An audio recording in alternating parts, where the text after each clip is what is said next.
Friends, professionals का मसला ये होता है कि जब एक वो प्रोफेशन में चले जाते हैं तो उनको लगता है कि they got married to this profession, चाहे वो इंजीनियर्स हो, चाहे वो डॉक्टर्स हो, चाहे वो लॉयर्स हो, चाहे वो एमबीएज हो। वो एक दफा जब वो प्रोफेशन के अंदर एंटर हो जाते हैं, उनको लगता है कि अब वो रिटायर होके ही उस प्रोफेशन से बाहर निकल सकते हैं। ऑल्दो कि आजकल चीज़ें चेंज हो रही हैं, दिमाग लोगों के खुल रहे हैं, लेकिन फिर भी एक सबकॉन्शियसली आपको ये पता होता है कि यार मैंने इसी डोमेन में काम किया है, मैं इसी में काम करता रहूँगा और अब मुझे थोड़ा-सा मुझे मुश्किल होगी, मैं अगर किसी और डोमेन की तरफ देखता भी हूँ। तो आज मेरी जो पॉडकास्ट है वो एक इसी किस्म के इंजीनियर के साथ है, क्योंकि इनको मैं बहुत पहले से जानता हूँ, 20-25 साल, 20 साल कह लूँ तो बुरा नहीं होगा, गलत नहीं होगा, क्योंकि 20 साल पहले इनका एक ग्रुप था ज़ुम्बील के नाम से, जो हम लोग टेलीकॉम के इंजीनियर्स थे, उन्होंने उनको बहुत ज़्यादा फ़ायदा होता था उस ग्रुप से, क्योंकि बहुत ज़्यादा नॉलेज मिलती थी और नॉलेज शेयरिंग का एक प्लेटफ़ॉर्म था वो। तो मैंने आज उनसे पूछा कि वो उन्होंने टेलीकॉम इतना जो वास्ट उनका करियर था, उसको उन्होंने कैसे छोड़ा? कि क्या उनकी बैक ऑफ द माइंड चल रहा था और आजकल वो क्या कर रहे हैं? तो बड़ी इंटरेस्टिंग कन्वर्सेशन है। इसके अंदर हमने उनसे ये भी पूछा कि दुबई की रियल एस्टेट में काम क्या चल रहा है, किस तरह से हो रहा है? बीइंग एन इंजीनियर, वो आजकल रियल एस्टेट को प्रमोट करते हैं, जीसीसी के अंदर फर्दर दूसरे कंट्रीज़ जो हैं, सऊदी, ओमान, उसके अंदर जो रियल एस्टेट है, उसको प्रमोट करते हैं। अपने पीक के ऊपर करियर में यूके से उन्होंने छोड़ा था, अपनी जॉब छोड़ी थी और उसके बाद पाकिस्तान आए थे। डिजिटल मार्केटिंग के अंदर उन्होंने मल्टीपल काम किए हुए हैं, रियल एस्टेट में उन्होंने काम किया हुआ है, बहुत सारे डिफरेंट, इवन उन्होंने मुझे बताया कि हेल्थ सेक्टर के अंदर, जिसके अंदर फूड एंड बेवरेजेस के भी सेक्टर आ जाता है, उसमें भी काम किया है। तो इतने सारे जो काम किए हैं, उन्होंने कैसे अचीव किया ये सब कुछ, और प्लस ये कि अब वो क्या कर रहे हैं, यूके में वो रहते हैं लेकिन आना-जाना रखते हैं जीसीसी कंट्रीज़ पाकिस्तान का, तो वो किस तरह से यूके को देख रहे हैं, यूके में क्या-क्या मसले हैं जिसकी वजह से जो वेस्टर्न कंट्रीज़ हैं इनफैक्ट इन जनरल, वो लोग दुबई, जो लोग वहाँ रह रहे हैं, वो लोग दुबई आना क्यों चाहते हैं, जीसीसी कंट्रीज़ में क्यों मूव करना चाहते हैं। बहुत सारी इस तरह की बातें हुई हैं, बहुत लंबी पॉडकास्ट है। I was immersed in this podcast, तो आई होप कि आप लोगों को भी इस पॉडकास्ट में वैल्यू मिले और आपको ये देख के अच्छा लगे, और जो भी बात हो उसमें कमेंट में ज़रूर लिखिएगा। इसको मैं ट्राई करता हूँ कि इम्प्रूव करूँ। Every podcast I try to improve every time, because I think कोई 70s में चली गई है इसका काउंट, लेकिन जब भी आप इस तरह की कन्वर्सेशन कर रहे होते हैं, उसमें डेफिनिटली रूम फॉर इम्प्रूवमेंट होता है, क्योंकि नए-नए लोग आपको मिल रहे होते हैं और नए-नए टॉपिक्स आ रहे होते हैं। Without further due, let's begin. So Mohsin भाई, कैसे हैं? खैरियत से हैं? मैं ठीक ठाक हूँ वली। जबरदस्त। और आप बड़ा जबरदस्त काम कर रहे हैं भाई। हम तो काफी फॉलो कर रहे हैं आपको, और काफी कुछ सीखने की कोशिश कर रहे हैं, क्योंकि बड़ा थैंक यू वेरी जबरदस्त मच। आपने एम्ब्रेस किया है ये जो डिजिटल प्लेटफॉर्म है, और वो जो वैल्यू क्रिएशन है, आई थिंक वो आपने जो आइडेंटिफाई की है, और उससे जो लोग इंस्पायर हो रहे हैं, तो जबरदस्त काम कर रहे हैं। Well thank done. You very much. लोगों को जो मेरे चैनल के ऊपर है, अगर उनको नहीं पता तो मोहसिन भाई की जो है ना, एक बड़ी ज़बरदस्त किस्म की करियर ट्रेजेक्ट्री है। वो अभी हम बात करते हैं। मोहसिन भाई को हम तो, जब मैं, क्योंकि मैं अभी भी टेलीकॉम से रिलेट करता हूँ, तो मुझे पता है कि मोहसिन भाई को हमने हमेशा से टेलीकॉम इंजीनियर एंड देन उसके मेंटोर। इनफैक्ट मैं आपसे, अगर आपको शायद याद हो शायद ना याद हो, मैं पहली दफ़ा जो आपसे मिला था वो 2000, आई थिंक 2007 या 6 या 8, ऐसी कोई टाइम था जिसमें मैं मिला था आपसे। एक वर्कशॉप हुई थी, आई थिंक किसी यूनिवर्सिटी में, कराची में। उसमें आप थे और भी कुछ लोग थे जो कि यूएस यूके से आए हुए थे, और एक छोटी सी वर्कशॉप हुई थी और उसमें हमारी मुलाकात हुई थी। तो थोड़ा सा अपने बारे में बताएं कि शुरू से, आई थिंक आपने जो अपनी एजुकेशन कंप्लीट की थी वो समवेयर इन साइप्रस की थी, या बिल्कुल कुछ ऐसे ही ऐसी है। जगह थी? हाँ, बिल्कुल तो वो ऐसे ही थोड़ा है। सा बताएं कि कहाँ से थे, कहाँ से हैं, इस वक्त कहाँ पर हैं, ये सारी चीज़ें ब्रीफली अगर आप एक्सप्लेन कर दें। जी जी, मैं इलेक्ट्रिकल इंजीनियर हूँ। मैंने अपनी इंजीनियरिंग साइप्रस से की थी। 97 में मैं फिर वापस आया, और मेरा फुल मूड था, जैसे कि जनरली ग्रेजुएशन पे लोगों का मूड होता है कि जी अमेरिका जाना है और मास्टर्स करना है, हाँ। क्योंकि वहाँ सारे जो दोस्त थे वो सब उसी चक्करों में थे, हम भी उसी चक्करों में थे। लेकिन जब हम वापस पहुंचे तो हमारा जो इंथुजियाज्म है वो अब्बा ने बिल्कुल कर्ब कर दिया, और उन्होंने ये कहा कि पहले करोगे जॉब, और अच्छा। जॉब करने के बाद जो है 1-2 साल, उसके बाद तुम सोचना कि तुम्हें कहाँ जाना है, और क्यों जाना है। ये बात हमारी बिल्कुल समझ नहीं आ रही थी, क्योंकि हम्म। ऑब्वियसली हम कैसे समझ सकते थे, क्योंकि हम बड़े यंग थे उस जमाने में। हम्म। तो खैर एनीवे, जॉब हंटिंग हमने स्टार्ट की, और फिर उसके बाद मोबिलिंग में इवेंचुअली लैंड किए, और फिर उसके बाद टेलीकॉम का करियर स्टार्ट हुआ। और मैं थोड़ा सा ब्रीफ कर रहा हूँ उसको, फिर हम डिटेल में जो जो स्पेसिफिक चीज़ें हैं उस पर हम चले जाएंगे। सो उसके बाद फिर टेलीकॉम छोड़ी, जंबील बनाई 2000 2000 में। हाँ, 2000 में जब मैं यूके पहुंचा तो फिर यहाँ जंबील बनी। फिर 2007 में मैंने टेलीकॉम छोड़ी और फिर एंटरप्रेन्योरशिप स्टार्ट की, और उसका रीज़न जंबील थी। फिर मौका मिला पाकिस्तान की पहली स्पेशलाइज सोशल मीडिया एजेंसी बनाने का, because of Telenor. 2000 end of 2009 2010 वो बनाई। फिर मिडल ईस्ट चले गए 2012 में, एक्सपेंशन ऑफ लेन 12, मुख्तलिफ जगहों पे काम किया, कतर में, बहरीन में, ओमान में, दुबई में। ओमान हमें बहुत अच्छा लगा, और इतना अच्छा लगा कि हम अभी तक ओमान में काम कर रहे हैं। फिर उसके बाद फिर कंपनीज तो और भी बनती रही बहुत सारी, क्योंकि वो एंटरप्रेन्योर थे तो अच्छा ये आइडिया है तो इसको बना लेते हैं, ये आइडिया है ये बना लो। फिर लेकिन इवेंचुअली जो एक चीज स्टार्ट की और बड़े दिल से स्टार्ट की थी वो थी छोटे सिक्के। क्योंकि ये अंदाजा हो गया था कि यार ये मैं इंजीनियर कैसे बन गया था, मुझे तो एंटरप्रेन्योर ही बनना चाहिए था। मुझे तो इसमें बहुत मजा आता है नए आइडियाज के अंदर पिच करने में, फिर टीम के साथ डिस्कशंस और ब्रेनस्टॉर्मिंग्स, और कोई प्रोडक्ट की हम बात कर रहे हैं और ऐप डेवलप करनी है, ये सारी चीज़ें मुझे बहुत फैसिनेट करती थी। सो तो फिर एक इनिशिएटिव स्टार्ट किया, उसका नाम था छोटे सिक्के। और उस छोटे सिक्के के अंदर फिर जो बच्चे हैं 13 साल से 17 साल तक के बच्चे, उनको फिर हम अगर अर्ली स्टेज में एक्सपोज कर दें एंटरप्रेन्योरशिप से तो उनके ऑप्शंस खुल जाएंगे। अच्छा, और ये आया था एक पेन पॉइंट से भी। वो पेन पॉइंट ये था कि हमने बहुत इंटरव्यूज किए थे, बहुत सारे इंटरव्यूज हायरिंग के लिए, बहुत सारे इंटरव्यूज, क्योंकि बहुत सारे ब्रांड्स के साथ काम कर रहे होते थे तो बहुत सारे इंटरव्यूज करते थे। अब जब इंटरव्यूज करते थे तो मैं ये नहीं कह रहा कि मैं कोई बहुत ही ज्यादा पता नहीं अमेरिका से पढ़कर आया हुआ था, वहां रहा हुआ था, ऐसा कुछ था कुछ। हाँ, मेरे 7-8 साल यूके में गुजरे थे, और जब मैं वापस पहुंचा हूं तो ये जो लेंस था मेरा वो ऑब्वियसली चेंज हो गया था। और उस लेंस के थ्रू जब मैं हम हायरिंग करते थे तो हमें जो सबसे बड़ी चीज हिट करती थी वो लगती थी कि यार ये तो बच्चों को तो बड़ा बड़ा काम करने की जरूरत है, बहुत सारी चीजों को देखने की जरूरत है। रिस्पॉन्सिबिलिटी की का एक फैक्टर था जो हमें लगता था कि बहुत कम है, ओनरशिप का हमें लगता था फैक्टर बहुत कम है। फिर बहुत सारे मसले, राइटिंग के अंग्रेजी के बहुत सारे मसले होते थे, जबकि हमारी जॉब जो थी वो मार्केटिंग थी और डिजिटल मार्केटिंग थी, उसमें बहुत ज़्यादा आपको लिखना होता है और ऑब्वियसली अंग्रेजी में लिखना होता है। तो वो सारे मसलों को सोच सोच के फिर हमें लगा कि यार कुछ करना चाहिए। तो फिर उस बेसिस पे हमने कहा कि जितना यंग बच्चों को बताएंगे इतने ही ज़्यादा जो है वो बच्चे अर्ली स्टेज में इसको अडॉप्ट करेंगे। तो एक छोटे सिक्के स्टार्ट की, वो भी माशाल्लाह से अभी चल रही है। और फिर एक और कंपनी स्टार्ट की थी, वो जब डायबिटीज़ मुझे डायग्नोज हुई 2015 में, तो शॉक में चले गए। वहां से फिर हमने कहा कि इसको देखना चाहिए। देखने के बाद फिर लगा कि देखना चाहिए तो फिर करना क्यों नहीं चाहिए कुछ। तो उसकी करने के चक्कर में हमने फिर एक और कंपनी बनाई, उसका नाम था नो योर फूड। और उसका जो ऑब्जेक्टिव था वो ये था कि हमारी बहुत ज़्यादा रिलायंस है हमारी रोटी के ऊपर। जो ब्रेड है, ग्रेन है हमारा, जो हम खाते हैं बहुत और हर वक्त खाते हैं, सुबह भी खाते हैं, दोपहर को, तो ये रोटी हमारे लिए अच्छी नहीं है, क्योंकि रोटी के अंदर जो इंग्रेडिएंट्स हैं वो हमारे लिए अच्छे नहीं हैं। तो वो multi grain, multi seed, multi herb, multi spice एक मिक्स करके करके एक आटा हमने बनाया था 2000, ये बात है कोई 17 की। सो तो वो एक छोटा सा स्टार्टअप था, वो ऑन ऑफ चलता है फिर बंद हो जाता है। तो अभी फिर दोबारा से हम उसको किक ऑफ कर रहे हैं। और फिर इवेंचुअली रियल स्टेट। और रियल स्टेट की कहानी ये है कि मेरे फादर की जब डेथ हुई 2017 में, तो बीइंग द एल्डेस्ट सन, तो उनका प्रॉपर्टी पोर्टफोलियो मेरे पास आया। प्रॉपर्टीज का हमें अंदाजा था कि हमारे पेरेंट्स इन्वॉल्व हैं प्रॉपर्टीज के अंदर, लेकिन जब उनका पोर्टफोलियो आया तो क्योंकि अभी इससे पहले डिटेल में इतनी बात नहीं होती थी, या मेरे ख्याल से पेरेंट्स ऐसी बातें हमारे पेरेंट्स तरह की बातें करते नहीं थे। तो जब वो आया तो मेरे लिए काफी हैरानकुन था। मैंने कहा अच्छा, यहाँ पे भी इन्वेस्टमेंट हुई, यहाँ पे भी की हुई है, ये भी की हुई है, यहाँ से भी रेंट आता है, वहां से भी रेंट आता है। तो मैं बड़ा इम्प्रेस हुआ उस वक्त कि यार फादर जो है वो बड़े एक्साइटिंग चीज थे। पैसे तो अच्छे कमाते थे, अच्छी जॉब थी उनकी, बट लगाया भी बड़ा अच्छा। कुछ कॉन्वर्सेशन जब मेरी मेरी मदर के साथ हुई उस पीरियड में, तो फिर मुझे आइडिया हो गया कि ये मेरे फादर का नहीं काम, ये अच्छा। मेरी मदर का काम था सब। अच्छा अच्छा और अच्छा। वो एक बहुत ही हैदराबाद में पली बड़ी थी वो। हैदराबाद 19 पाकिस्तान साल में।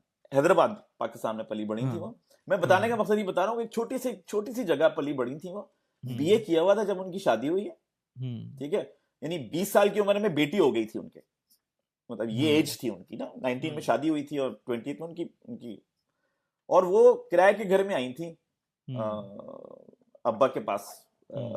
राना मेंशन एक जगह है, शायद अभी भी हो, तारिक रोड के ऊपर। अच्छा। वहां पे मेरे फादर जमाने पियानो में होते थे, पाकिस्तान नेशनल ऑयल में होते थे, तो वहां वो आई थी राना मेंशन में, कुछ 3rd फ्लोर के ऊपर, वो किराए का घर था वो। उस किराए के घर से उन्होंने अपना घर कह कह के अब्बा को उन्होंने घरों की लाइन लगा दी माशाल्लाह। और फिर ऐसी लाइन लगाई कि मेरे अब्बा जब रिटायर हुए थे 2000 के अंदर, कोई फर्क नहीं पड़ा उनके लाइफस्टाइल में। जिस तरह से वो जॉब उनको रख रही थी, गाड़ियां रिप्लेस करती थी, पैसे देती थी, जो भी, हमें पता ही नहीं था कि हमारे अब्बा रिटायर हो गए।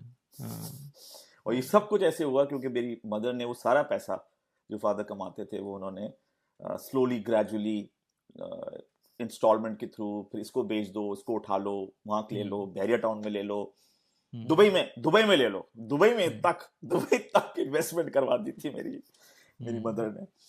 तो वो मुझे बजाय इसके कि उस वक्त बड़ा फख्र महसूस होता, मुझे शर्मिंदगी महसूस हुई। मैंने कहा यार ये हमने अपने अपने चारों तरफ ही इंस्पिरेशन को नहीं देखा, हम तो पता नहीं कहाँ कहाँ कहते हैं स्टीव जॉब्स पढ़ लो, एलॉन मस्क देख लो, इधर उधर जाते रहते हैं इंस्पिरेशन के लिए।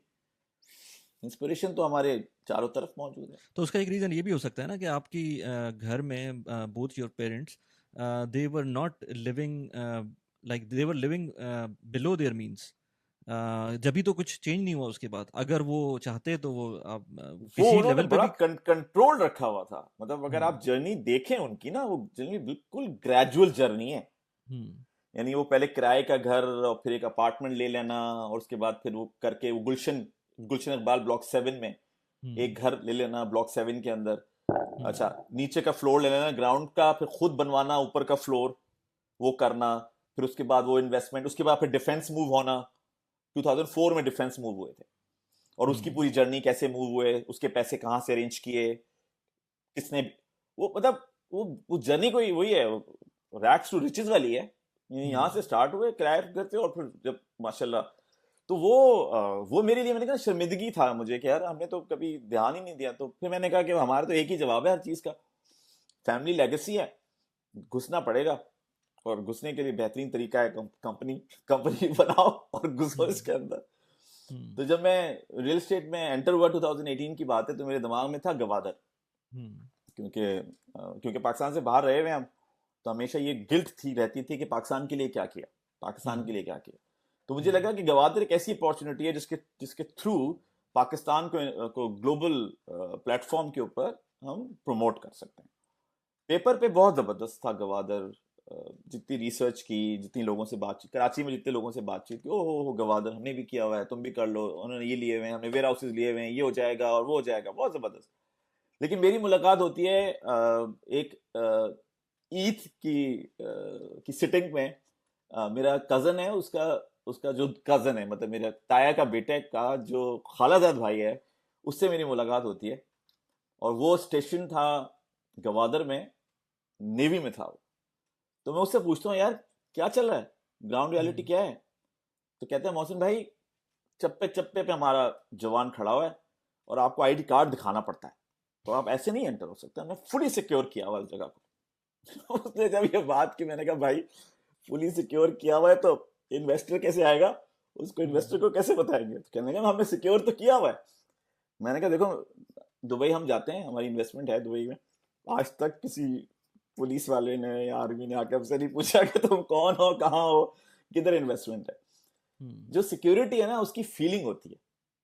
सिक्योरिटी को जब आप देखते हैं तो आपको डर फील होता है। जब भी आप पुलिस की गाड़ी देखेंगे आपको लगेगा कोई प्रॉब्लम है, लेकिन अगर आपको एक कॉन्फिडेंस है कि यार अगर कुछ हुआ तो पुलिस एड्रेस कर लेगी, वो गेम है। तो मैं ये उस वक्त समझ गया था उस मीटिंग के बाद। मैंने कहा भाई ये गवादर वाला तो मुझे नहीं लगता कि ये केस आगे चलेगा। अच्छा, इन द मीन टाइम क्योंकि मैं ओमान आ जा रहा था, तो वहां पे फिर मुझे बात हुई वहां पे, तो वो कहने लगे जी ओमान भी तो अपना गवादर बना रहा है। मैंने कहा अच्छा ओमान गवादर बना रहा है। मैंने कहा कि ना हाँ, कहते हैं यहाँ से 550 किलोमीटर दूर है मस्कत से। मैंने कहा भाई चलो, तो गाड़ी पकड़ी और हम पहुंच गए। तो फिर वहां से रियल एस्टेट की कहानी स्टार्ट होती है। वही फिर जब वहां पहुंचे हमने कहा कि यार अच्छा रियल एस्टेट करनी है तो ऑब्वियसली थोड़ी कुछ नई करनी है, ऐसे तो नहीं करनी जैसे सब लोग ही बढ़िया। करते हैं। अगर और उस जमाने में आपको याद होगा 2017 में एमबीएस मोहम्मद बिन सलमान क्राउन प्रिंस जो हैं वो उन्होंने स्टेटमेंट दिया था कि जो नया यूरोप है वो मिडल ईस्ट होगा। मिडल ईस्ट होगा, सारे कंट्रीज में याद मिल होगा जाएंगे। आपको ना, वो हाँ स्टेटमेंट आया हाँ था। हाँ। तो वो स्टेटमेंट फिर ओमान एक गवादर पोर्ट बना रहा है, और दुबई में 20 साल में क्या हुआ है। आई थिंक ये 3 चीजें थी जिसने मुझे ट्रिगर किया कि अगर इस पूरे रीजन में अब चेंज आएगा तो लोग जब इस रीजन को देखेंगे तो वो समझेंगे कि ये दुबई पार्ट 2 बनेगा, अबू धाबी दुबई पार्ट 2 होगा या सऊदी अरेबिया दुबई पार्ट 3 होगा। और वो ही बात ठीक है नहीं, क्योंकि दुबई जैसी कोई चीज नहीं है और ना होगी। दुबई अपना बहुत यूनिक है, अपने डिफरेंट टाइमिंग्स में वो यहाँ तक पहुंचा है। हाँ, लेकिन हर कंट्री डिफरेंट डिफरेंट चलेगा। तो इस तरह से हमारी रियल एस्टेट के अंदर जो है वो एंट्री हुई है। सॉरी, मैं अभी तक चुप नहीं हुआ हूँ, काफी लंबी हो गई नहीं थी, नहीं, लेकिन आपने मैंने कहा काफी कि ज्यादा उसको कर दिया, तो थोड़ा सा एक्सपैंड कर लेते हैं इसको स्लोली एंड ग्रेजुअली, बिल्कुल because I am interested in real estate mostly, but because मुझे ये भी पता है कि आपने जंबील क्रिएट की थी, और you being an telecom engineer, उसके बाद आपने जंबील, मुझे तो याद है जंबील सिर्फ एक याहू ग्रुप होता था एक ज़माने में, और हमें नज़र आता था कि उसके ऊपर क्यूरीज आ रही होती थी, and then we get good insights for technical knowledge जो भी हम लोग काम कर रहे होते थे। तो उसका क्रिएशन का क्या रीज़न था? और वो शुरू में तो सिर्फ याहू ग्रुप था या और भी कुछ था? क्योंकि हमें तो सिर्फ याहू ग्रुप नज़र आ रहा था, उसके अलावा क्या क्या चीज़ें बिल्कुल थी ऐसे, उसके अंदर? बिल्कुल ऐसे। ये नहीं, बड़ा इंटरेस्टिंग सवाल है, और बहुत सारे लोग नहीं जानते हैं कि जंबील जो है वो स्टार्ट कैसे हुई थी। अच्छा, जंबील ऐसे स्टार्ट हुई कि जब मैंने मोबिलिंग ज्वाइन की तो जो फॉरेन लैंग्वेज बोली जा रही थी मोबिलिंग के अंदर टेलीकॉम इंजीनियरिंग की, ट्रांसकोडर्स और रेडियोज और फ्रीक्वेंसी प्लानिंग और ये सब, ये मुझे बड़ी अजीब सी लगती थी, क्योंकि मुझे समझ ही नहीं आ रहा था कि ये मैं किस चीज़ को ज्वाइन कर लिया जिसका मुझे कुछ नहीं पता।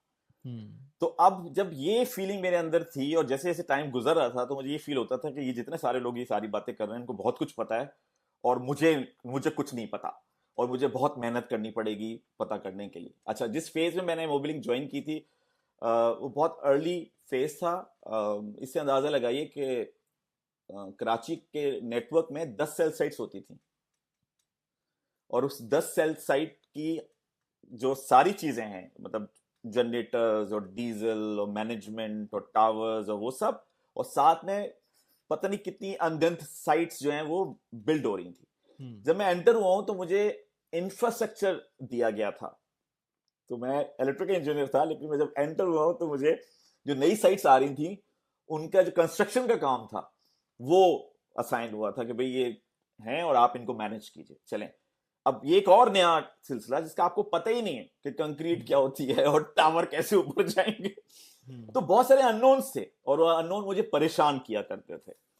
सो अब नदीम खान की एंट्री होती है मोबिलिंग में एज अ सपोर्ट इंजीनियर, और वो हमें बहुत इम्प्रेस करते हैं, क्योंकि बड़ा मोटरोला का बड़ा वो था, क्या कहते हैं, एक इम्प्रेशन था कि भाई अगर मोटरोला में आप हैं तो आप बहुत बड़े चैंपियन हैं। और नदीम खान जो थे वो मोटरोला की तरफ से आए हुए थे कराची ऑफिस में एज अ सपोर्ट इंजीनियर, वो हमारे पास होते थे। तो हम बड़े इम्प्रेस थे नदीम से, क्योंकि पहले वो मोबिलिंग में थे, फिर वो पढ़ने चले गए पर्डू, वहाँ से वापस आए और फिर उन्होंने मोबिलिंग ज्वाइन की। अब वो हर कुछ अरसे के बाद, हर 2-3 हफ्ते के बाद कोई ना कोई चीज़ निकालते और आके कहते कि यार देखो हमारे नेटवर्क में प्रॉब्लम तो नहीं है। हम जाते, चेक करते, वो प्रॉब्लम निकलने के बाद उसको सॉल्व किया जाता, ऐसे करो सॉल्व, ऐसे करो सॉल्व, ऐसे सॉल्व, और फिर उसके बाद तालियां बजती मोटरोला की, नदीम खान की। हम इंप्रेशन में दसे जा रहे थे, हम कह रहे थे भाई ये क्या चीज़ है, हम तो वैसे ही नहीं संभाल पा रहे इतनी सारी चीज़ें, और ये देखो कैसे कैसे मसले निकालते हैं ये। तो एक दिन मैंने नदीम से ये पूछा कि नदीम, ये मुझे बताइए कि एक तो हमने आपको लाहौर से बुलाया हुआ है, आपकी फैमिली भी नहीं है यहाँ पे, तो आप घर जाके करते क्या हैं? घर जाके या वीकेंड्स के ऊपर आप पढ़ते पढ़ाते हैं, क्या करते हैं? कहते नहीं नहीं, कुछ भी नहीं करते, वैसे ही 8 बजे तो जान छोड़ते हैं आप लोग यहाँ पे, हमारी 8-9 बजे घर जाके क्या करूंगा? तो मैंने कहा ये प्रॉब्लम कहाँ से आते हैं? तो नदीम ने मुझसे कहा कि यार दरअसल प्रॉब्लम तो ऐसा है कि मोटरोला का एक इंटरनल ग्रुप बना हुआ है, अच्छा, सही। और आई थिंक अच्छा, ये मोबिलीन। वो तो नहीं है, ये I don't know if you, मैं तो मोटरोला के नेटवर्क में था ना, तो मोटरोला के नेटवर्क में एक यूके स्विंडन बेस्ड एक ग्रुप था, तो बैकस रिजल के नाम से एक बंदा भी था उसके अंदर, जो कि हर तरह की और सीएसडी वगैरह जो वहां पर होती थी, वो सारे के सारे जो इश्यूज आप भेजे हैं उसका रिस्पॉन्स आता था वहां से। बहुत जबरदस्त ग्रुप था वो। इज बस ही आप टॉकिंग अबाउट वो दैट? समझिए कि हमारा तो एक्सेस नहीं था उस ग्रुप में, क्योंकि हम तो हाँ मोटरोला के थे नहीं।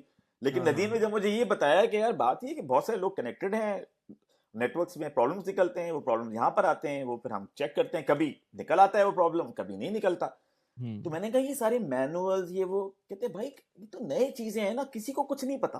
मैंने कहा हम्म क्या? कहना और क्या, सबको 19-20 पता होगा, किसी को 18 पता होगा, किसी को 17 पता होगा, हम्म लेकिन हमें नहीं पता। अगर मुझसे हम्म पूछोगे, मुझे खुद इतना नहीं पता।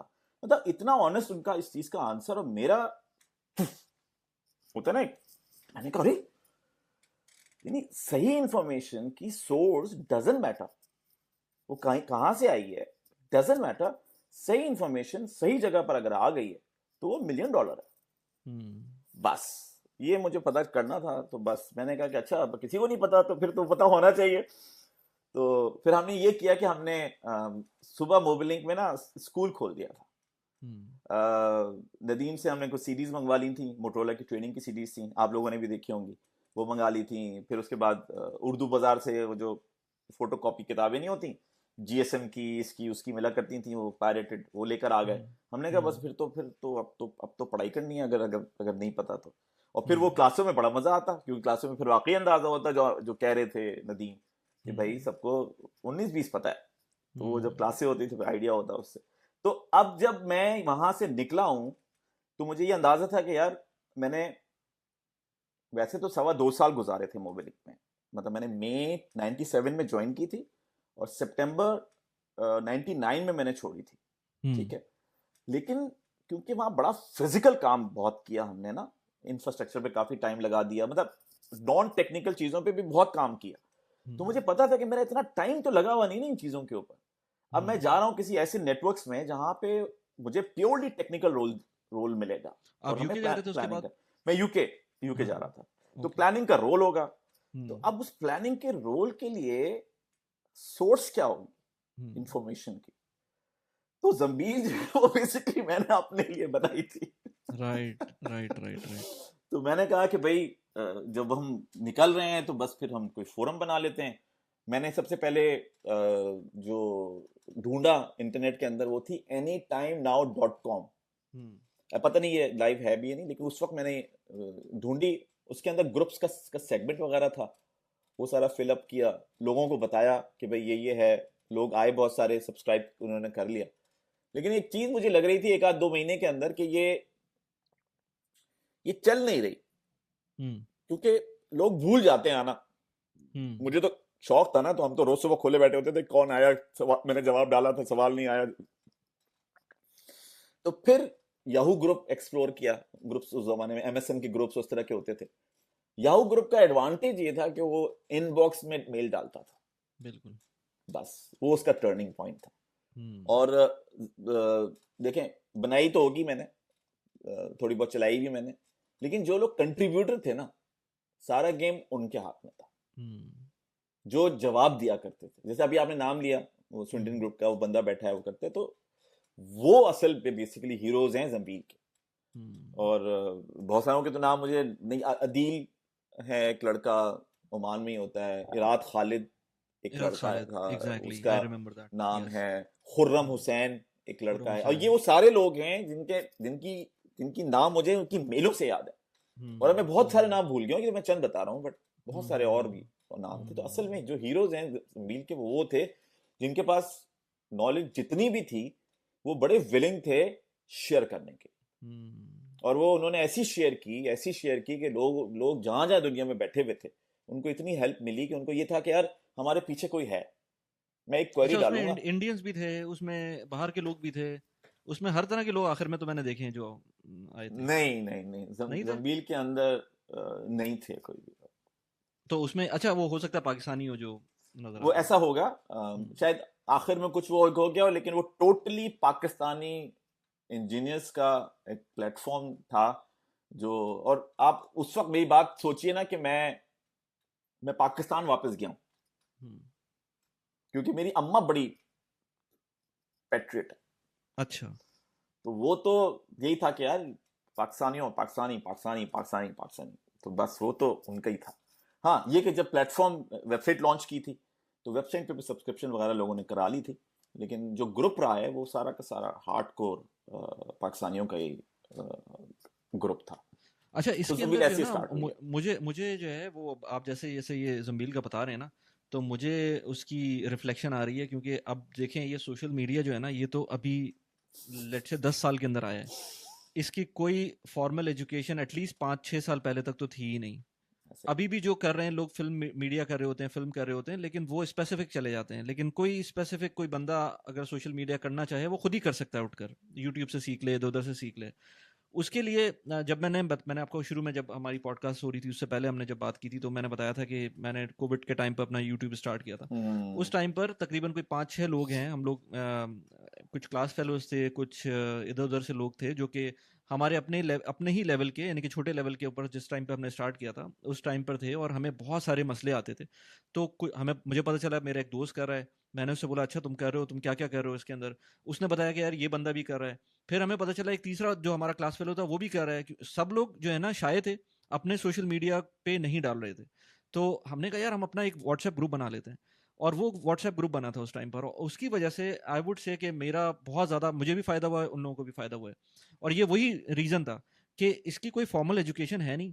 जो थोड़ा बहुत इन्फॉर्मेशन है वो यूट्यूब पर है या डिफरेंट सोशल मीडिया पे ही आपको मिलेगा। तो कोई किसी की जब फॉर्मल एजुकेशन नहीं है, तो जो आप कर रहे हैं एक्सपेरिमेंट्स के थ्रू, वही आप दूसरों को भी बता दें। उससे आपकी अपनी लर्निंग हो जाती थी, यानी कि अगर कोई चीज़ आपको 5 दिन में समझ में आनी थी, वो आप अगर आपने एक दफ़ा सीख ली और समझ में आ गया कि 5 दिन बाद यार ये इशू हुआ है, तो वो अपने ग्रुप में एक्सप्लेन कर दें। और वो बंदा जिसने नहीं किया हुआ उस चीज़ को, तो वो उसको समझ में आ जाएगा कि ये काम नहीं करना है या करना है। हम्म तो जुम्बील वाला भी बिल्कुल मैं वही समझ रहा हूँ कि उसी तरह का एक फॉर्मेट था जिसमें सबका फ़ायदा हो रहा था, किसी का ऐसा नहीं हाँ था। इसे कहते हैं ना, bye the way content creation में जो है हम लोग जब बात कर रहे होते हैं, तो एक चीज़ होती है जैसे प्रोफेशनल जेलसी होती है ना, कि आप किसी जॉब में हैं और आपको कोई इंटरव्यू देने जाना है और आपने कोई चीज़ सीख ली है, और अब आप नहीं चाहते कि दूसरे लोगों को पता हो, आपके ही अपनी होना चाहिए। कंटेंट क्रिएशन में मैंने ये देखा है कि ये ज़ीरो सम गेम नहीं है। इसमें कोलैबोरेशन से काम चलता है। मतलब मैं चाहूँगा, बल्कि मैं कि मेरे साथ का कोई बंदा अगर जीसीसी में कोई नहीं है जो कि पर्सनल फाइनेंस से बात कर रहा हो, मैं चाहूँगा कि कोई बंदा बात करना शुरू करे ताकि मैं उसके साथ कोलैबोरेट करूँ। क्योंकि जो उसकी ऑडियंस होगी मेरे साथ ओवरलैप करेगी, और मेरी ऑडियंस जो होगी वो उसके साथ ओवरलैप करेगी। ये किसी का कोई प्रॉब्लम नहीं है, इसमें सबका फ़ायदा ही फ़ायदा है। क्योंकि एटलीस्ट इस वक्त तो फ़ायदा ही है, क्योंकि इस वक्त कोई भी बहुत छोटी स्टेज के ऊपर है। अब आप ये सोचें कि मैं इतनी बड़ी एक बिल्डिंग में रहता हूँ, उस बिल्डिंग के अंदर हार्डली मुझको शायद किसी ने, अगर मेरी यूट्यूब से कोई मुझे जानता हो तो शायद 3-4 लोग होंगे जिन्होंने जाना होगा मुझको। अभी इतनी बड़ी पॉपुलेशन है जिनके पास मैं पहुंच सकता हूँ, वो जब भी हम्म पहुंच सकता हूँ जब तक कि मैं कोलैबोरेशन करूंगा। और मैंने ये देखा है कोलैबोरेशन से ही जो है ना आगे आप बढ़ते हैं।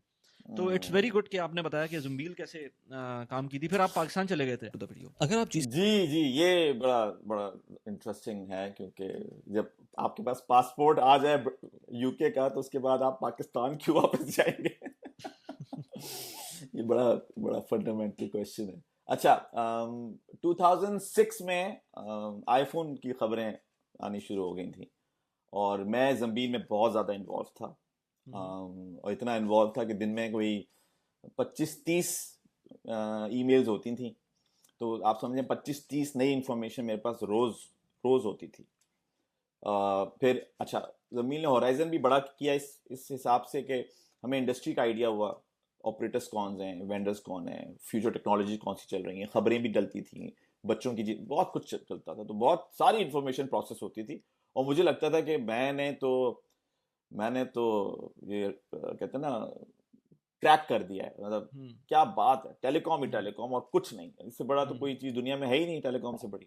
और हम्म इन्वायरमेंट भी ऐसा था और पैसे भी ऐसे थे, और ऑब्वियसली वो कहाँ से कहाँ उठा के हमें ले गई। हम्म तो हम भी बड़े वो थे। बट जब ये आईफोन आना आना शुरू हुआ है, और उसके बाद जब स्टीव जॉब्स की बातें सुनने को मिली कि इस रीजन में, यूके के अंदर, सिर्फ एक ऑपरेटर को आईफोन मिलेगा लॉन्च के लिए, बाकी सारे ऑपरेटर्स परेशान कि हमें क्यों नहीं मिलेगा। तो मैंने पहली दफ़ा देखा कि टेबल्स टर्न हुई हैं, क्योंकि इससे पहले जो सारे वेंडर्स थे, चाहे वो नोकिया हो या अल्काटेल हो या दूसरे कोई वेंडर्स हो, वो सारे के सारे ऑपरेटर के नीचे बैठे होते थे और कहते थे भाई मैंने फोन लॉन्च कर दिया, जरा कर दो, तुम भी कर दो, तुम भी कर दो। और यहाँ पे वो जो वेंडर है आपका, जिसका आपने कभी पहले नाम नहीं सुना इस इंडस्ट्री के अंदर, आईफोन लेकर आ रहा है वो, और सारे कह रहे हैं हमें दे दो, हमें दे दो।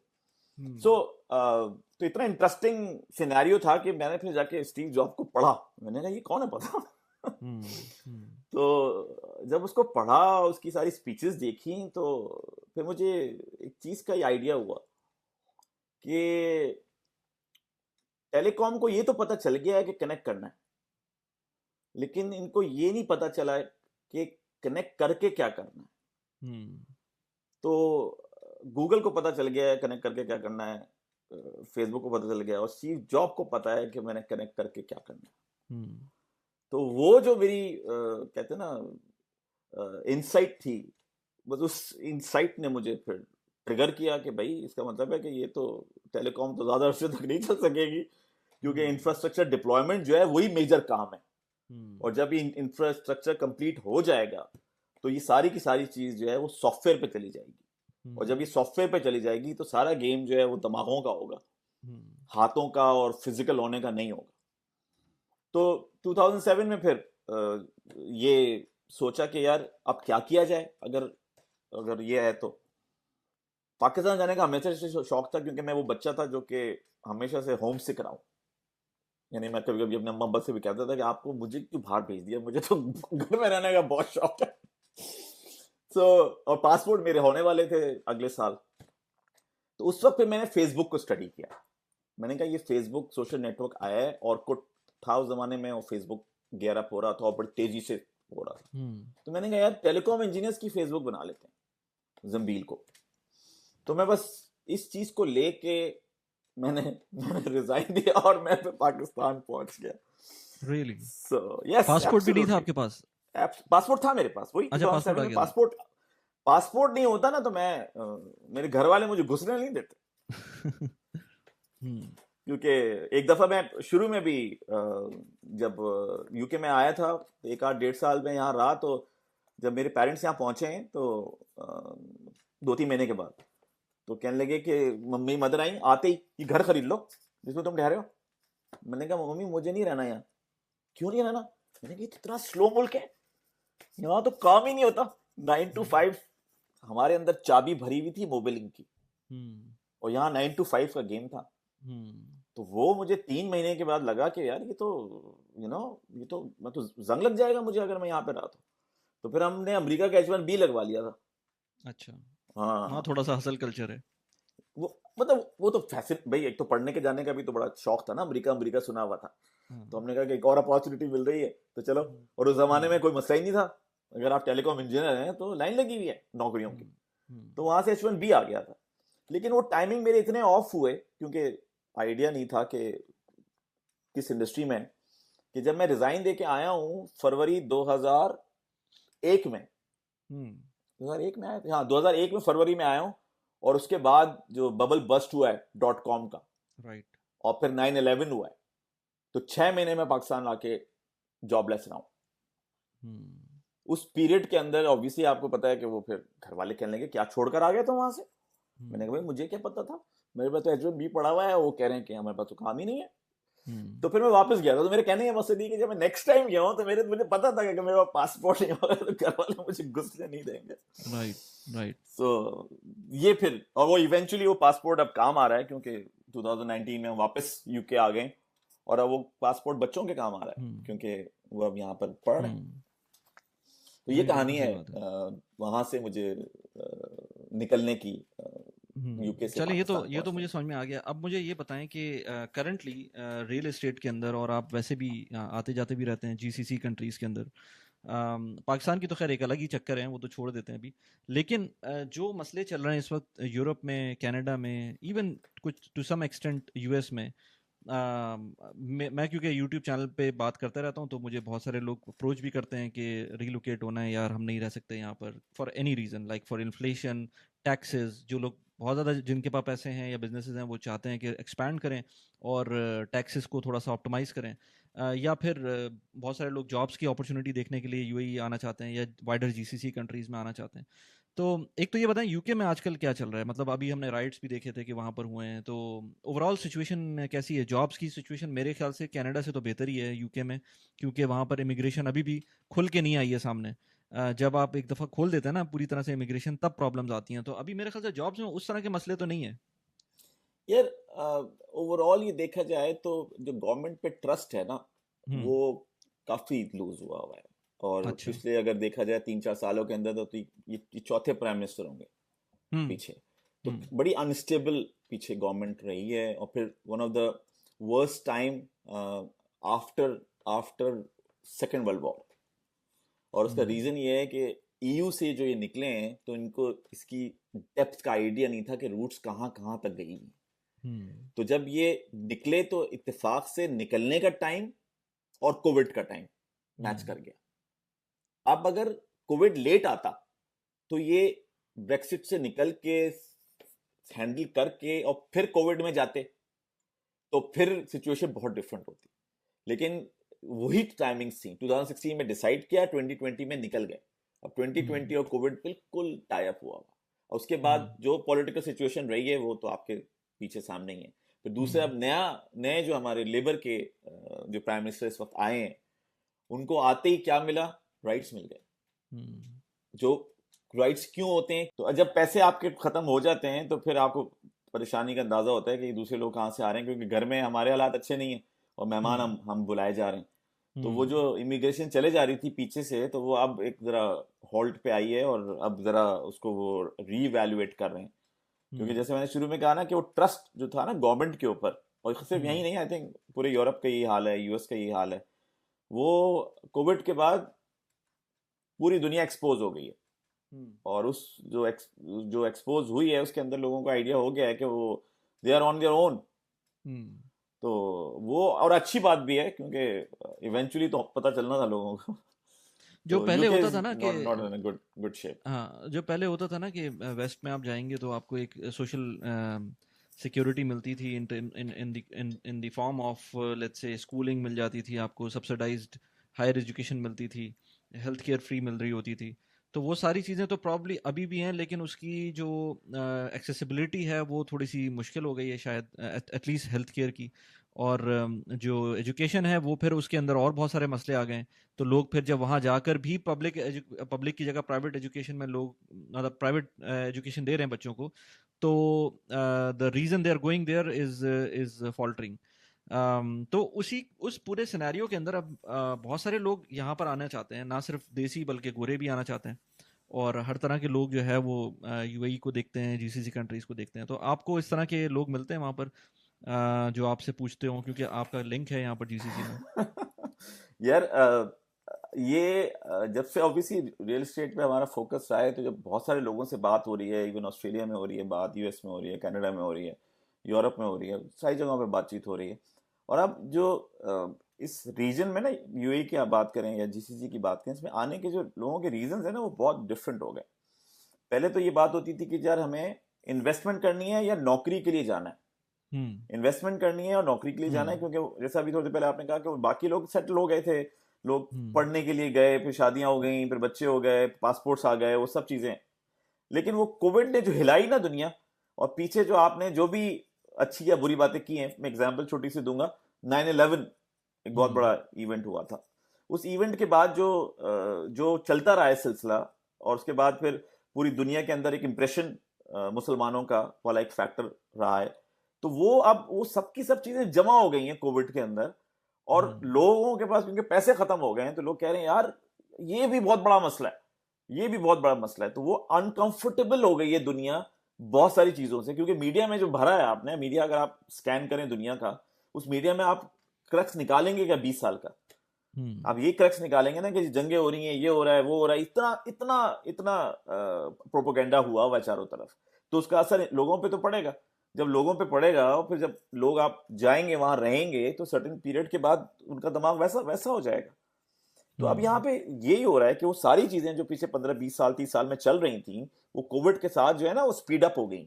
और दूसरी हम्म। एक बहुत इंपॉर्टेंट बात है, उसमें मेरा और आपका भी बड़ा मेजर कंट्रीब्यूशन है, वो ये कि हमने टेलीकॉम नेटवर्क्स लगाए, फिर मोबाइल फोन्स लॉन्च हुए, फिर उसके पीछे इंटरनेट आया, और क्या काम हुआ, नॉलेज का जो ट्रांसफर है वो नैनो सेकंड्स में हो गया।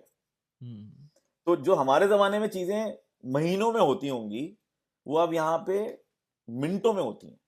यानी last year silicon valley bankrupt हुआ था, वहां पे वीकेंड में सारा बैंक खाली कर दिया था लोगों ने।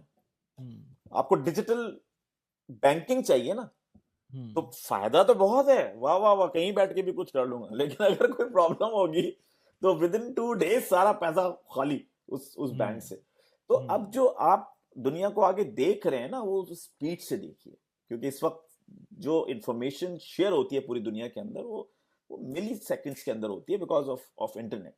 और अब जो इवन कॉन्सेप्ट्स भी थे, एक दोस्त से हमारा डिस्कशन चल रहा था कि प्रॉब्ली ये जो रेस के और मैं किस जगह से आया हूं और मेरा किस जगह से ताल्लुक है, वो अब बहुत जल्दी ना इररेलेवेंट हो जाएगा। क्योंकि जो बेसिक इंसान है ना, वो हर जगह सेम है, चाहे वो चाइना बैठा हो, चाहे वो अमेरिका बैठा हो, चाहे वो यूके हो, या किसी भी रेस का हो, वो किसी भी जेंडर का हो, उस फंडामेंटल इंसानों के जो प्रॉब्लम्स है ना, वो सबके सेम। और वो आई थिंक इस पीरियड के अंदर हमें ये अंदाजा हो रहा है कि वो प्रॉब्लम्स लोगों के लिए प्रायोरिटी ले लिया उसने, एज कंपेयर टू इसके कि यार मैं तो छोड़ के नहीं जाऊंगा, ये तो मेरे अपने लोग हैं, मेरी तो जबान इनके साथ मिलती हुई है, मैं कैसे जाऊं।